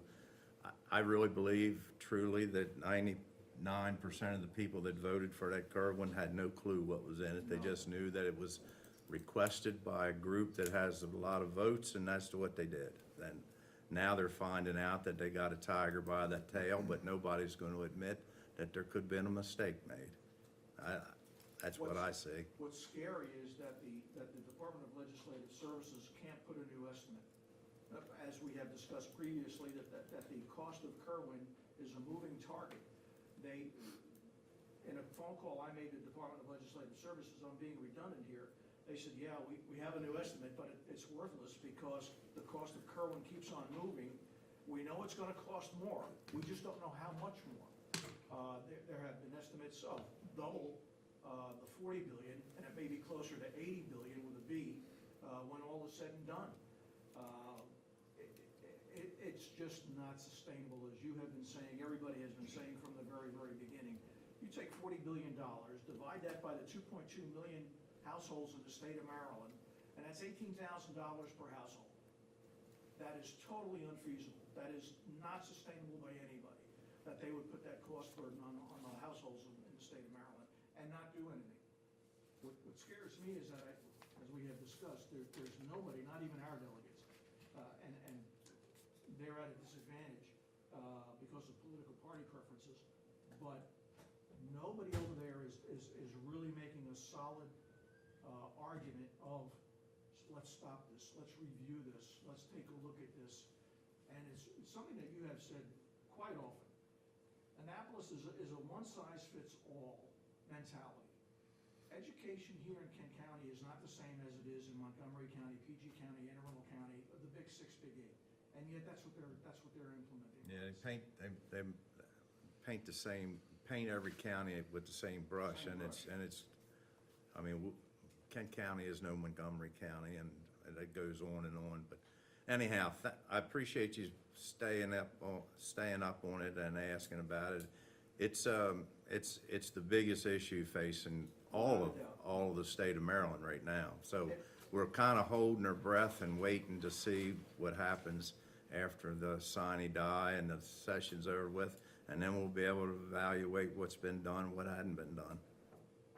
Also, League of Women Voters has called a meeting, or is having a meeting, and there's someone from the school system that's gonna be giving a review of Kerwin on April 18th. I saw that, read that in the Chestertown Spy.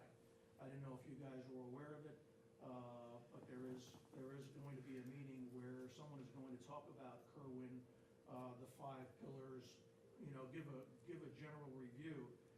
But when I read it, I didn't see anything in there about how they're gonna fund it. They're gonna talk about it, but they're not gonna talk about how to pay for it. But Okay. it's interesting, that's coming up. Thank you. Mike, thank you very much. Stephen Mitchell? If it's okay, I'd like to defer to my colleague Lou here, who's got a time constraint. We're all going to be talking on the same subject. Okay. Good morning, my name is Lou Malzone. I live at 112 Acorn Drive here in Chestertown. I moved here in 2019 from rural county, Island County in Washington, just north of Seattle. And I served 7 years as an elected Water and Sewer District Commissioner, so I found that conversation about Tolchester extending the sewer line very interesting, because we faced that same question in the sewer district where I was a commissioner. But I'm here just to ask more about the study to do on tax equity that we had that special meeting for on March 14th. And my understanding was that all 3 of you were in favor of it, and the step that was not converted into a motion was authorizing an RFP to find out what the cost of the study was. And it didn't commit to doing a study. It was just like, let's send out an RFP, let's find out what the study would cost, and then we'll make another decision to go forward with the study. And also, what I learned from Dave Foster is even after you have the study, you're not committed to making any change. So since I moved here in 2019, my taxes have gone up 20% on my townhouse in Chestertown. Regardless of what the Kerwin impact is, if the imbalance in the county and this town, the city of Chestertown taxes is the same, the Kerwin impact will be the same. Both city and county taxes will go up, so the inequity will remain regardless of what the impact of Kerwin is, as far as I understand the math of it. So I'm just asking for an RFP to be sent out so we really understand, is it $12,000 to do the study? Is it $100,000 to do the study? And then decide whether you want to move forward. And that's basically what I had to say. Thank you. You're welcome. Now I'll go. Okay. I'm Steve Mitchell, 112 North Water Street in Chestertown, Maryland, and I was at the March 14th meeting as well with a number of other people, taxpayers here in Chestertown. And I had the same sort of issue that Lou has, is that I was kind of surprised. It was great having the meeting, great having the discussion, great having all the different mayors from Kent County, but I was kind of like, what's the next steps? And I was kind of surprised that there wasn't some sort of vote at the end that said, yeah, we're going to go ahead with this, and we're going to go up with, at least issue an RFP or some ceiling on how much it's going to cost to do the study, but to actually go ahead and actually do the study and see what happens. Now, whether or not the study actually says there is an issue or not an issue, but at least let's go ahead and do the study. So what I'm looking from the commissioners is just a commitment to say, we're gonna do this study and we're gonna go out with an RFP and find out how much it's gonna cost. So, that's all I have. Thank you. Thank you. Mr. McDowell? Michael McDowell. I've been a resident for almost 6 years, 137 North Queen Street. I'm a member of the Historic District Commission. I've read all the files and studies provided by David Foster when he was in the council and as mayor, and the evidence is all there for a compelling study. As you know, on the 14th of March, this room was packed with people because they're interested in the inequity and injustice of the tax differential. It makes no sense. I've heard other comments on the argument against. I find them intellectually unconvincing. I look at evidence. I have a background in economics with the World Bank and foundations and the private sector. So I appreciate that there was the hearing on 14th, that was long overdue. There are now 2 new commissioners, and in the election, they committed to discussing this issue, so at least it's in the open. But what I'm asking the commissioners very specifically at this meeting is that you put forward a motion to begin the contracting of someone to begin the study with all deliberate due speed. And there doesn't need to be more discussion about it. There needs to be action. A motion put forward and seconded, and the process begun. And let's see what the expert or experts find within the study. But let's do it. The time for talking is over. The time for action is now. Thank you. I'm happy to take questions. Anybody have any questions? No, but I've got some comments. You're right. During the election process, I, for one, did agree that I would be open for a discussion. What you're referring to on March 14th was a workshop. Yes. Certainly, the public is invited to comment and make their concerns known. But it was a workshop for the elected officials to discuss the issues that we're talking about here today, the tax differential. During that meeting, I heard about the police, because Chestertown has their own police department.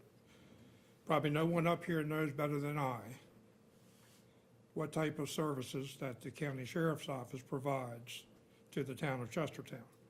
Now, before I say anything else about that, I want to commend the new chief of police in Chestertown, and he's really not so new anymore, Chief Dixon. He's doing a wonderful job, and they have a great staff of young men and women that work there. I agree. But I, from where I came from, know how much service the county sheriff's office provides to the town of Chestertown. Chestertown has a police department because they want one, not because they have to have one.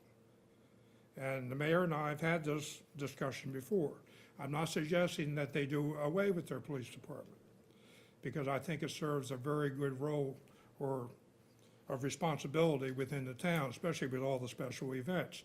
It would be very difficult for the sheriff's office and the Maryland State Police to actually have enough manpower or staffing to fulfill the obligations that are required. But I do know how much service is provided by the county, and it's quite a bit. It's more than probably the average citizen actually realizes. And that's the public safety part of it. The other part I heard about during the March 14th meeting, and I've heard a little bit about this previously, is about the roads in the town. Years ago, and maybe Commissioner Fithian might know because he's been here a long time, But years ago, the state of Maryland took a lot of our funding from the county and the municipalities for road work. Since then, the town has almost been made whole from the funding, from what I've been told, from the funding that was taken away from them for their roads. The county has only gotten like 15% of the funding back at this point. I understand that folks in Chestertown sometimes feel that this is an unfair process. And I understand that there's obviously some wants as far as a study being done. I'm not opposed to a study. What I am a little concerned about is I don't believe that, keep in mind, I'm open for a conversation at any point throughout my term of office. But I'm a little concerned about doing a study and spending taxpayer dollars currently when we know what we're facing budget-wise, or we have a good idea. Now, look, the picture might be a lot brighter than what I think it is. But right now, to spend money on a study that's probably going to be obsolete if and when the time comes that some type of tax relief can be given, it's probably not the right time to do it. I'd like to see us wait until after we see what our county department heads bring into us. We already have an idea what the blueprint's gonna do. And it's gonna be devastating. I don't know how we're gonna pay for it all. And to commit to a study that might become obsolete, to me, is not a responsible way to spend tax dollars. We need to wait until we have a brighter light, in my opinion. If that, just for a comment, I mean, I'm not asking for a response back. You can certainly if you want to. Yeah. But Sheriff, we've met before, and I've respected what you've done on the sheriff's office and on race relations issues. Yeah. But I'm not talking about, you're talking about what might be obsolete.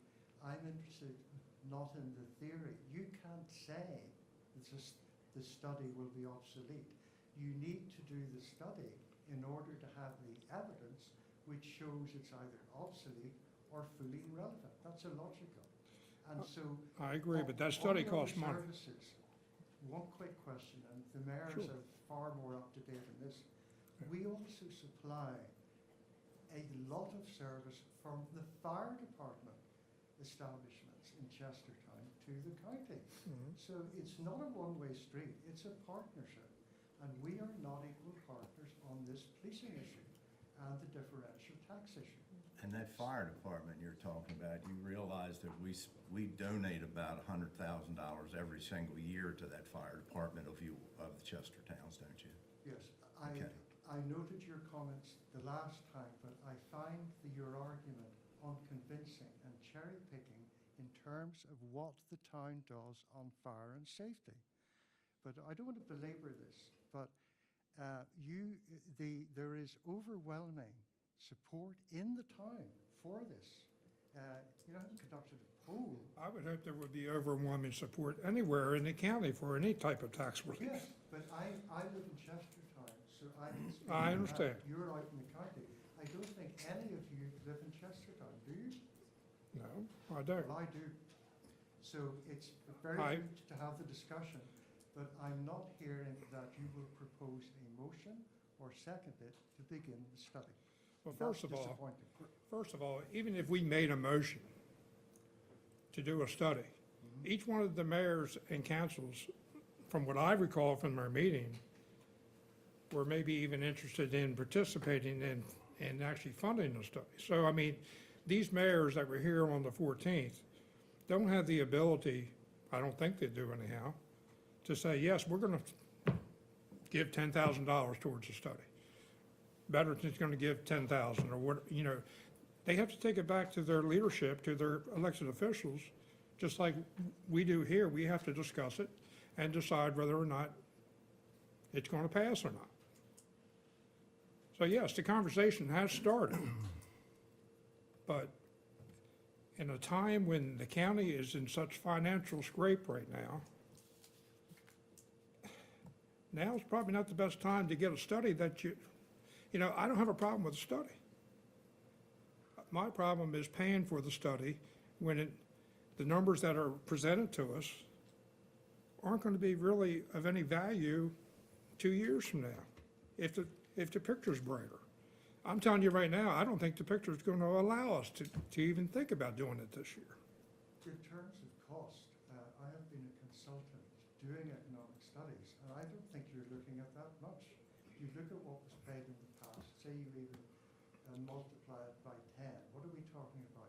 $5,000, $10,000, $20,000 for a professional study that produces evidence? That's a compelling argument. I'm sorry. I think you have a valid point as far as a study, you know, how long do they professionally feel like the study would be good for? I mean, would it be good for 5 years? Would it be good for 3 years? Or is it only good for the current year that we're looking at? Yeah. And that's a question I don't know the answer to. You probably don't either. I'm not dealing with hypotheticals. I'm talking about getting the evidence. But I think I've said enough. I'll leave it to the mayor to say more.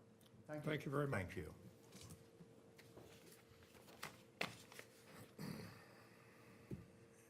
Anyone else? I think my name was also on there. I don't see it. But you're welcome. But you're welcome to come. You're welcome to come up, but Thank you very much. And I particularly appreciated Commissioner Fithian and Chief Price that you all came to Chestertown last Saturday for the Kent County Cultural Alliance building. Appreciated very much being there. I also understand that I may see some of you this evening at the Vietnam Veterans Remembrance there. So I really appreciate your interest in the town. I am concerned, I wonder when you all spoke at the League of Women Voters and you said you were supportive of the study, do you think the people in the audience anticipated that you would say, oh, but I agreed to a study, but I didn't agree to doing it this year. I'm thinking about sometime in the future. Is that what you really felt that they thought in the audience? I'm 80 years old right now. Maryland started trying to encourage counties to develop a tax equity program, tax differential program, when I was 40 years old. That's a long time to be waiting. I can recall in an earlier meeting here, and Commissioner Fithian said, oh, but this is so new. 40 years is not new. what did I say was not? You said, oh, this is so new. You What need is to give us new? time. What do you mean, what's new? The idea of a tax differential or a subsidy was so new.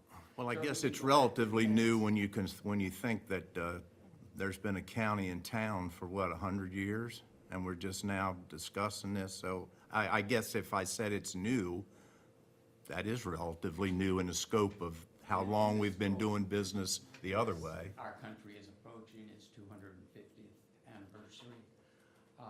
In global times, yes, maybe it's new, but half of my lifetime, no, that's not all that. I really think, Commissioner Nickerson, you and I have discussed this before. We all recognize that Kerwin is going to be one of the biggest challenges this county has ever faced. I don't envy you. And you're going to be going yourselves, you're going to be sending your lobbyists, and you're going to be saying, it's not fair. You need to treat us fairly. One day when you're there before the legislature, and before Barnes and other people,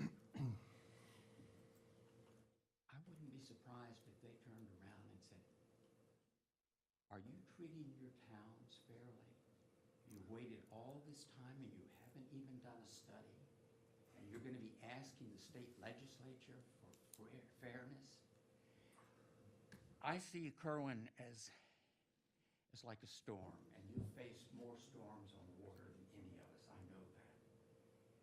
And I believe when you see a storm coming, and you're getting information from the Weather Bureau and NOAA and all, and you're asking for help from outside, and you're looking looking at the ships you have and are dependent, you're making sure that everything is tied down and you're making sure that your crews are there ready to help. You're controlling what you can control. What I hope, we are all from Kent County, and we hope when you go to the state legislature, you've got the entire county has your back, and we're working for you. Please don't tell me that you made a promise last fall, and now, just a few months later, you're saying, oh, I didn't mean anytime soon, we need to wait. That's gonna be very disappointing to the people who have supported you. It's certainly disappointing to me. You saw the group of people that were here before. Now, I know your next election is not for another 4 years, but you're gonna need the support of this entire county, and to turn right around and say, oh, gosh, we can't do that right now. We offered to come up, Chestertown has offered to co-pay for the study. We'll pay our share on it. Rock Hall may be able to come up with some. Some other areas, towns may not be that interested. But we're not talking, again, I had an estimate. Commissioner Fithian, you and I met before. Okay? You had a special meeting with me. I thought we had a good meeting, and you told me, this was several years ago, oh, don't compare us to Montgomery County. Don't compare us to Prince George's. I said, no, no. I'm going to talk with people in Caroline County. I'm going to talk with people, various rural counties. I'm going to talk to the Maryland Municipal League, the University of Maryland. I spent a great deal of time going around, talking to people, getting estimates. I came back. You remember what you said to me when I came back to report that? No, I don't remember. The reason you don't remember is because you did not return my phone call. You did not return my emails after you had sent me out to talk to all of these people. Commissioner Price, are you going to treat me the same way?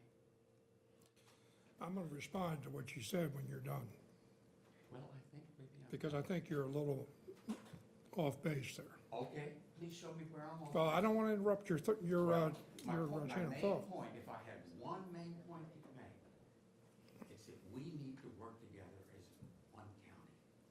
We need to have everybody in support when you go to the state legislature. We need to be able to say these people have kept their promises to us. We had a study. Some people thought the study, and Commissioner Fithian's been quite honest on this, he thinks if the study is done, he'll find that, oh no, the towns owe more. And they're already getting a great deal. I'm willing to take that challenge on. I recognize that the sheriff's department does a great deal for our town, but our police department are the first responders in most cases. And I think that we are saving money for the county on our roads, on our police department, a whole host of issues. And I'm happy to have you get any objective observer in here and come, and if I'm wrong, I'm wrong, and I'll admit it. I'm happy to do Well, that. let me give you another example of something to, maybe we'll see how ready you are to work with us. We had our county administrator read off a page or two of services that we provide. And then when I got home, I was thinking about it, and you brought up about that 5 cent grant and aid thing was done years ago, and I told you that was about tipping fees. Years ago, Nicholson Landfill was an open-air dump. Everybody in Kent County took their trash to Nicholson Landfill, or not, Nicholson Dump, and ever so often it was set afire. And then EPA or whoever come in and said, can't do that anymore. So we had to cap it. Now, you talk about Chestertown with 40% of the population. I can only assume that Chestertown took 40% of the trash out there and it was burnt. We didn't pay, you had to pay to have a company pick it up, but you didn't pay any tipping fees at the dump for all those years. Now when it comes time that we have to, by law, had to cap it, we spent, I don't know the number right offhand, but I bet it's $1 million better or better. Now we got to go back and put a treatment facility in that dump to treat the water, to take the iron out of it, to keep it from contaminating, and there's iron in all the water in Kent County. But we've got to take, by law, they're going to make us do this. That's going to be in excess of $1 million. The towns and the people of the county never contributed a dime to throwing their trash away. Are you ready to come up, you want to pay 40% of the cleanup? We are prepared to pay whatever an objective analyst concludes is our fair share. Even if it turns around that you owe us money? We're willing to take that challenge. Okay. Because nobody has ponied up a dime yet. It's all on the county's back for the entire cleaning up of that property, that everybody in this county contributed it to the destruction of it. We put up $480,000 for a fire department that serves really the entire county. We're willing to contribute. We're willing to pay our share. I think you'll find that every time it's been done, we've been willing. We help pay for the sheriffs. We help pay for county roads. We help pay for county recreation. We haven't come back crying and said, oh, that's not ours. We pay because we're Kent County citizens, okay? What we expect is the county treats us like Kent County citizens and not second-class citizens. And I think often, I believe, and I'm willing to do the study, we'll find I don't think that there's anybody up here in this county that treats you or anyone in Chestertown like a second-class citizen. Well- That's offensive, and you know it is, Mr. Foster. Well, You're trying to take it to another level, and I don't think that that's beneficial to anybody in the town or in the county. I really don't. And getting back to you talking about the League of Women Voters, and I can say I do remember the sheriff and I saying that we would support a study. Now, I can't speak for the sheriff, but I know that I didn't put a timeline on anything because, in all honesty, I didn't know what kind of timeline there was, okay? So we had the workshop last week, or 2 weeks ago, 10 days ago. And you're right, this room was full of people. It was. Now, there were a lot of people in this room that weren't from Chestertown, they were from the county. So I don't know that everybody in this room was on one side of the fence or the other. Hopefully not, because that's how governments work. And when we did the workshop, we did kind of haphazardly go over, well, I think an analysis will cost X, Y, or Z. Again, I think us as commissioners, we need to know, okay, what municipalities are going to contribute, what does it cost, and who's going to do it? I mean, it's got to be, until those three things are answered, and I don't know how we get to that point, but I think we need to answer those three questions before we make can a we motion. set the schedule? That's all I'm really asking. I've called this county administrator, said, can we get a schedule? What's the next step? What's the next step on this? That's all I've asked. Well, she's been sick and now she's on vacation in her Well, defense. That's fine, no, So, I understand that. But that's what I'm asking. That's the reason I came here today, rather than just calling somebody else. If I'm mistaken about my comment about it being unfair, let's do the study and show I'm mistaken. Tell you, this year we had no snow, but in past years, I assure you, if you stood out there at the town boundary, you would see a snow plow coming in, plowing the county roads until they got to the Chestertown boundaries and then turning around, okay? They serve those roads and they don't recognize the roads in the county, excuse me, in the town as being county roads. The sheriff's department, to their credit, they do come in, particularly when called. And, you know, we're very pleased with both our previous sheriff and our current sheriff and our police chief.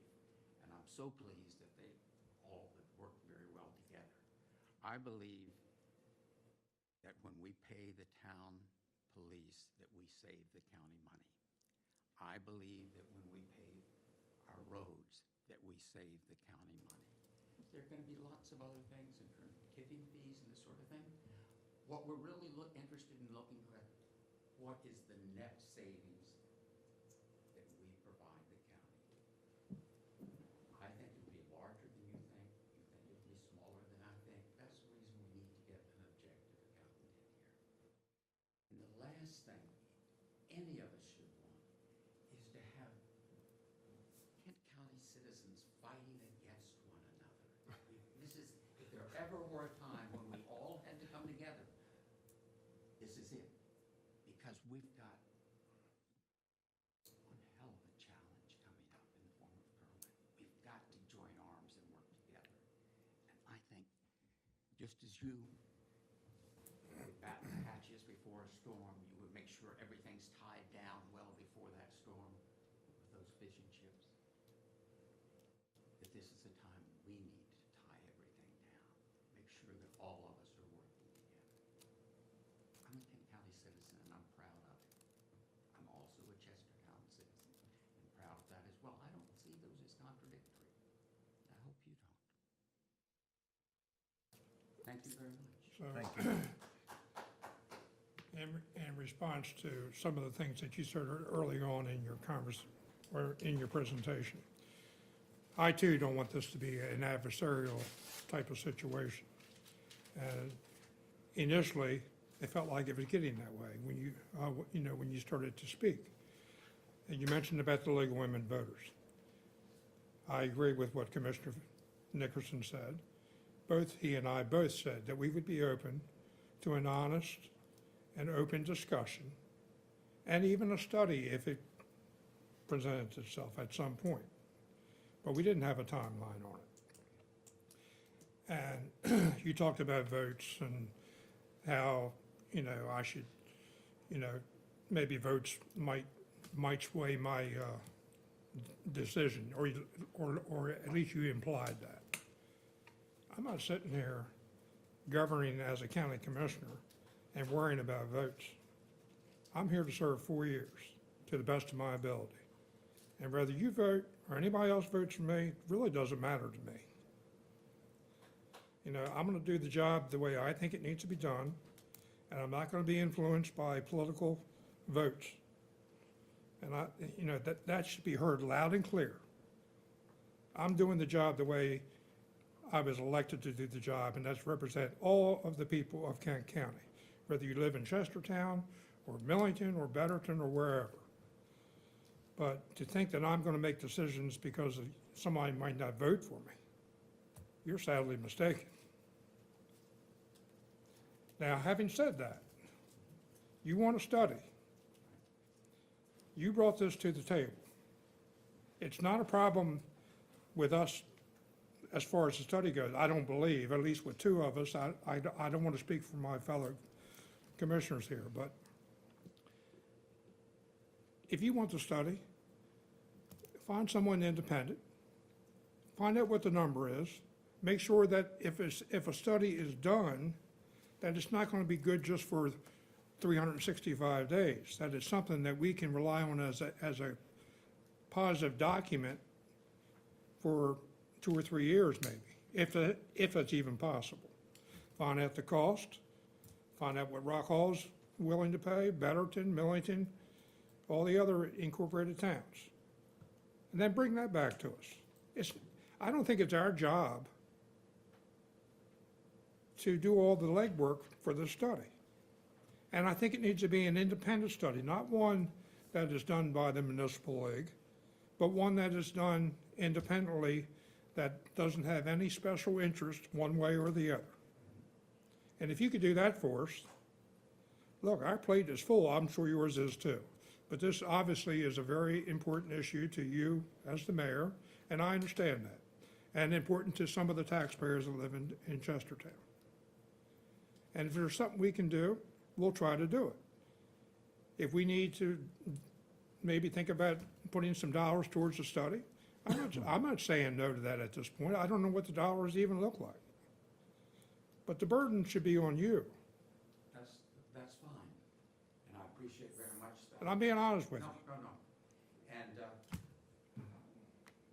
back to your earlier point, you and I have talked tonight. We have. That I fully recognize you are dedicated to doing what is right, or at least all of us, I believe, as we see what's right. We may differ slightly on that, but no. I'm not out there counting votes. I don't think you are. Nope.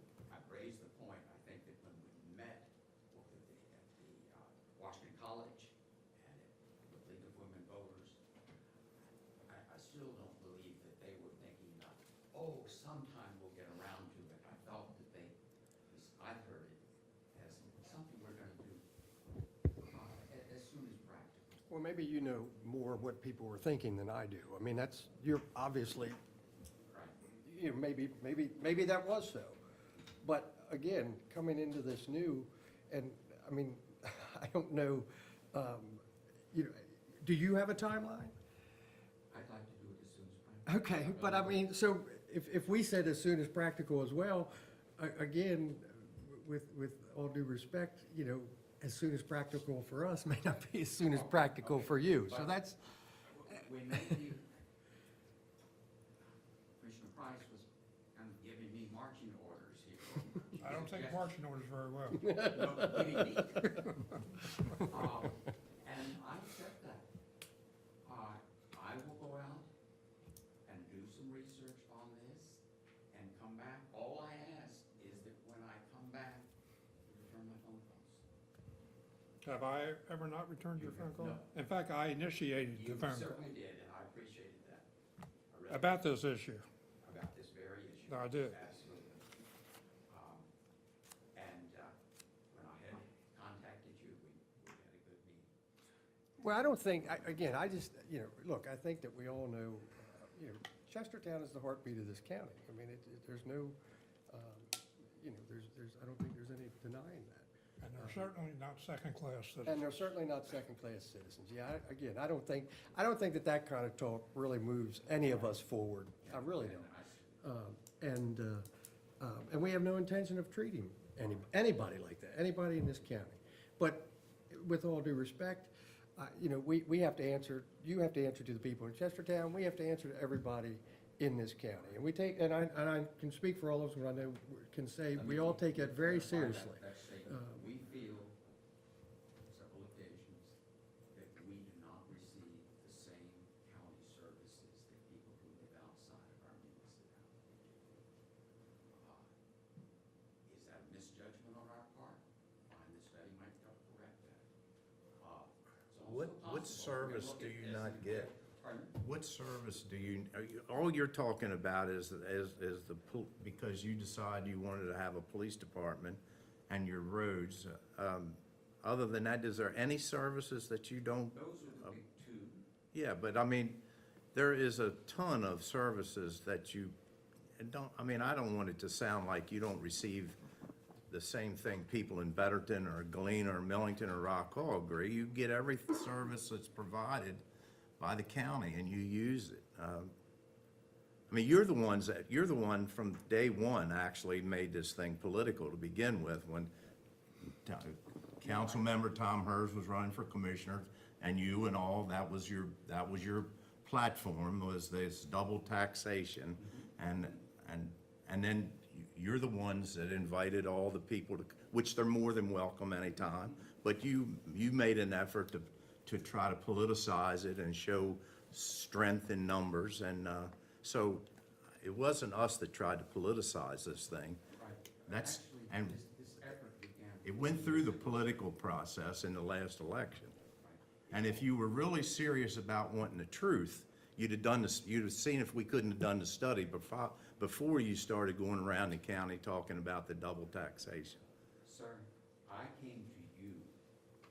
You and I sat right in this very room within this, and we talked about that, and I went out to the University of Maryland. I went to various places. I came back, and sir, you did not return my emails or phone calls. Well, listen, do you know how many emails and stuff I get in the course of a week or two? Do you think maybe I possibly didn't get it? I have never not returned anybody's emails or phone call. 5 I don't believe that. Then you're dialing the wrong number, Dave. That's all I can tell you. Look, I think the best thing to do, I think that we all need to you go know, forward. we don't need this to be adversarial or argumentative. We understand where you're coming from. We do. Some of us up here may not agree totally with what you're saying. That's why it is important to, at some point, have a study. My thought process would be to ask you, because this is an issue that you brought to the county, ask you to head that study, organize it, find someone independent to do it, find out what it costs, see what the other municipalities are willing to contribute towards the study, bring it back to us, make sure that we're not doing a study just for 1 year. That's only going to be factual for 1 year, accurate for 1 year, one that might have a little more life to it than that. Because I'm being perfectly honest when I say the financial picture for the county this coming budget year is not good. I understand. And you and I have talked about that. Right, no, I appreciate that, and in some ways, this is the worst possible time to come here, and I recognize that. Didn't slow you up, did it?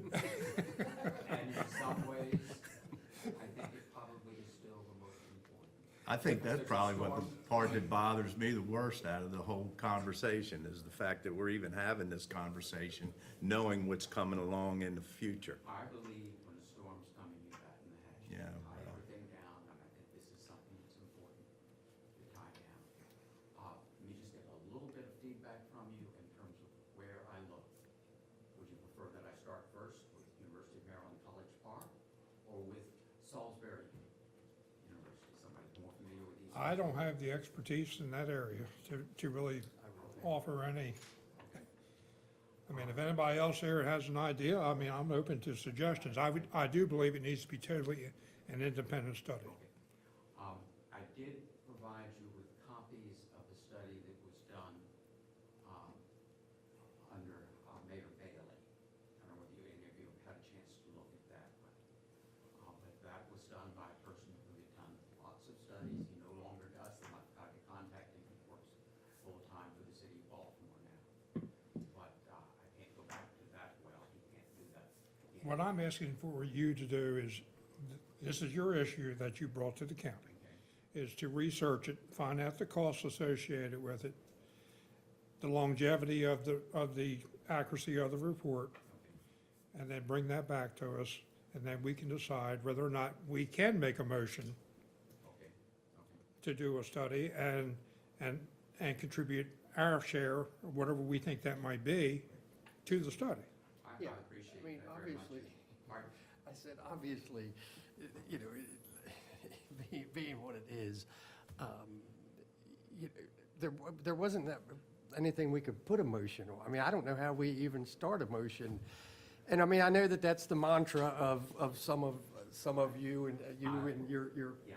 but I just, there's, You notice I didn't make that particular Okay. point. What I'm asking for a schedule, and I think that Commissioner Price's point said, okay, David, first step on that schedule is for you to, David Foster, to go out and try to identify potential consultant who could handle this. And so I'll take up. I think it's worth looking at. That's fine. With no commitment at this point, because we can't. And, you know, there was only one real forum here on March 14th, and that was the three of us. You didn't have a forum here, quorum rather, and neither did any of the other mayors. So, I mean, there was no way to really make it an official, not even knowing what the cost would even be. It would be foolish to make it. That's fine. But if I can leave here with the schedule, all right, I will. try to That's what I would identify ask you to somebody do. And a potential cost range, depending on how many towns join in on this, and then come back to you. And, yes, and if it's okay with you, I will make a call to Commissioner Price on this. Is that? absolutely, yes, sir. Yeah, it'd be easier to. And make sure you got the right number, because I want to Yeah, make sure dial the I right answer. number, don't. Verify that. I think there may be- I know you have the right number, because we've spoken, but let's not make this adversarial. Let's keep it. That is my hope. You know, it's not like Commissioner Nicholson said, nobody accomplishes anything that way. We do need to work together. I appreciate that, I agree with that, and I thank all three of you very much. Thank you. Thank you. Thank you. Anybody else? Then I'll need a motion. We don't have an executive session today, do we? Not today. Then we need a motion to adjourn the meeting. I make a motion to adjourn the meeting. And I'll second that. I got a motion and a second. All in favor, say aye. Aye. Aye.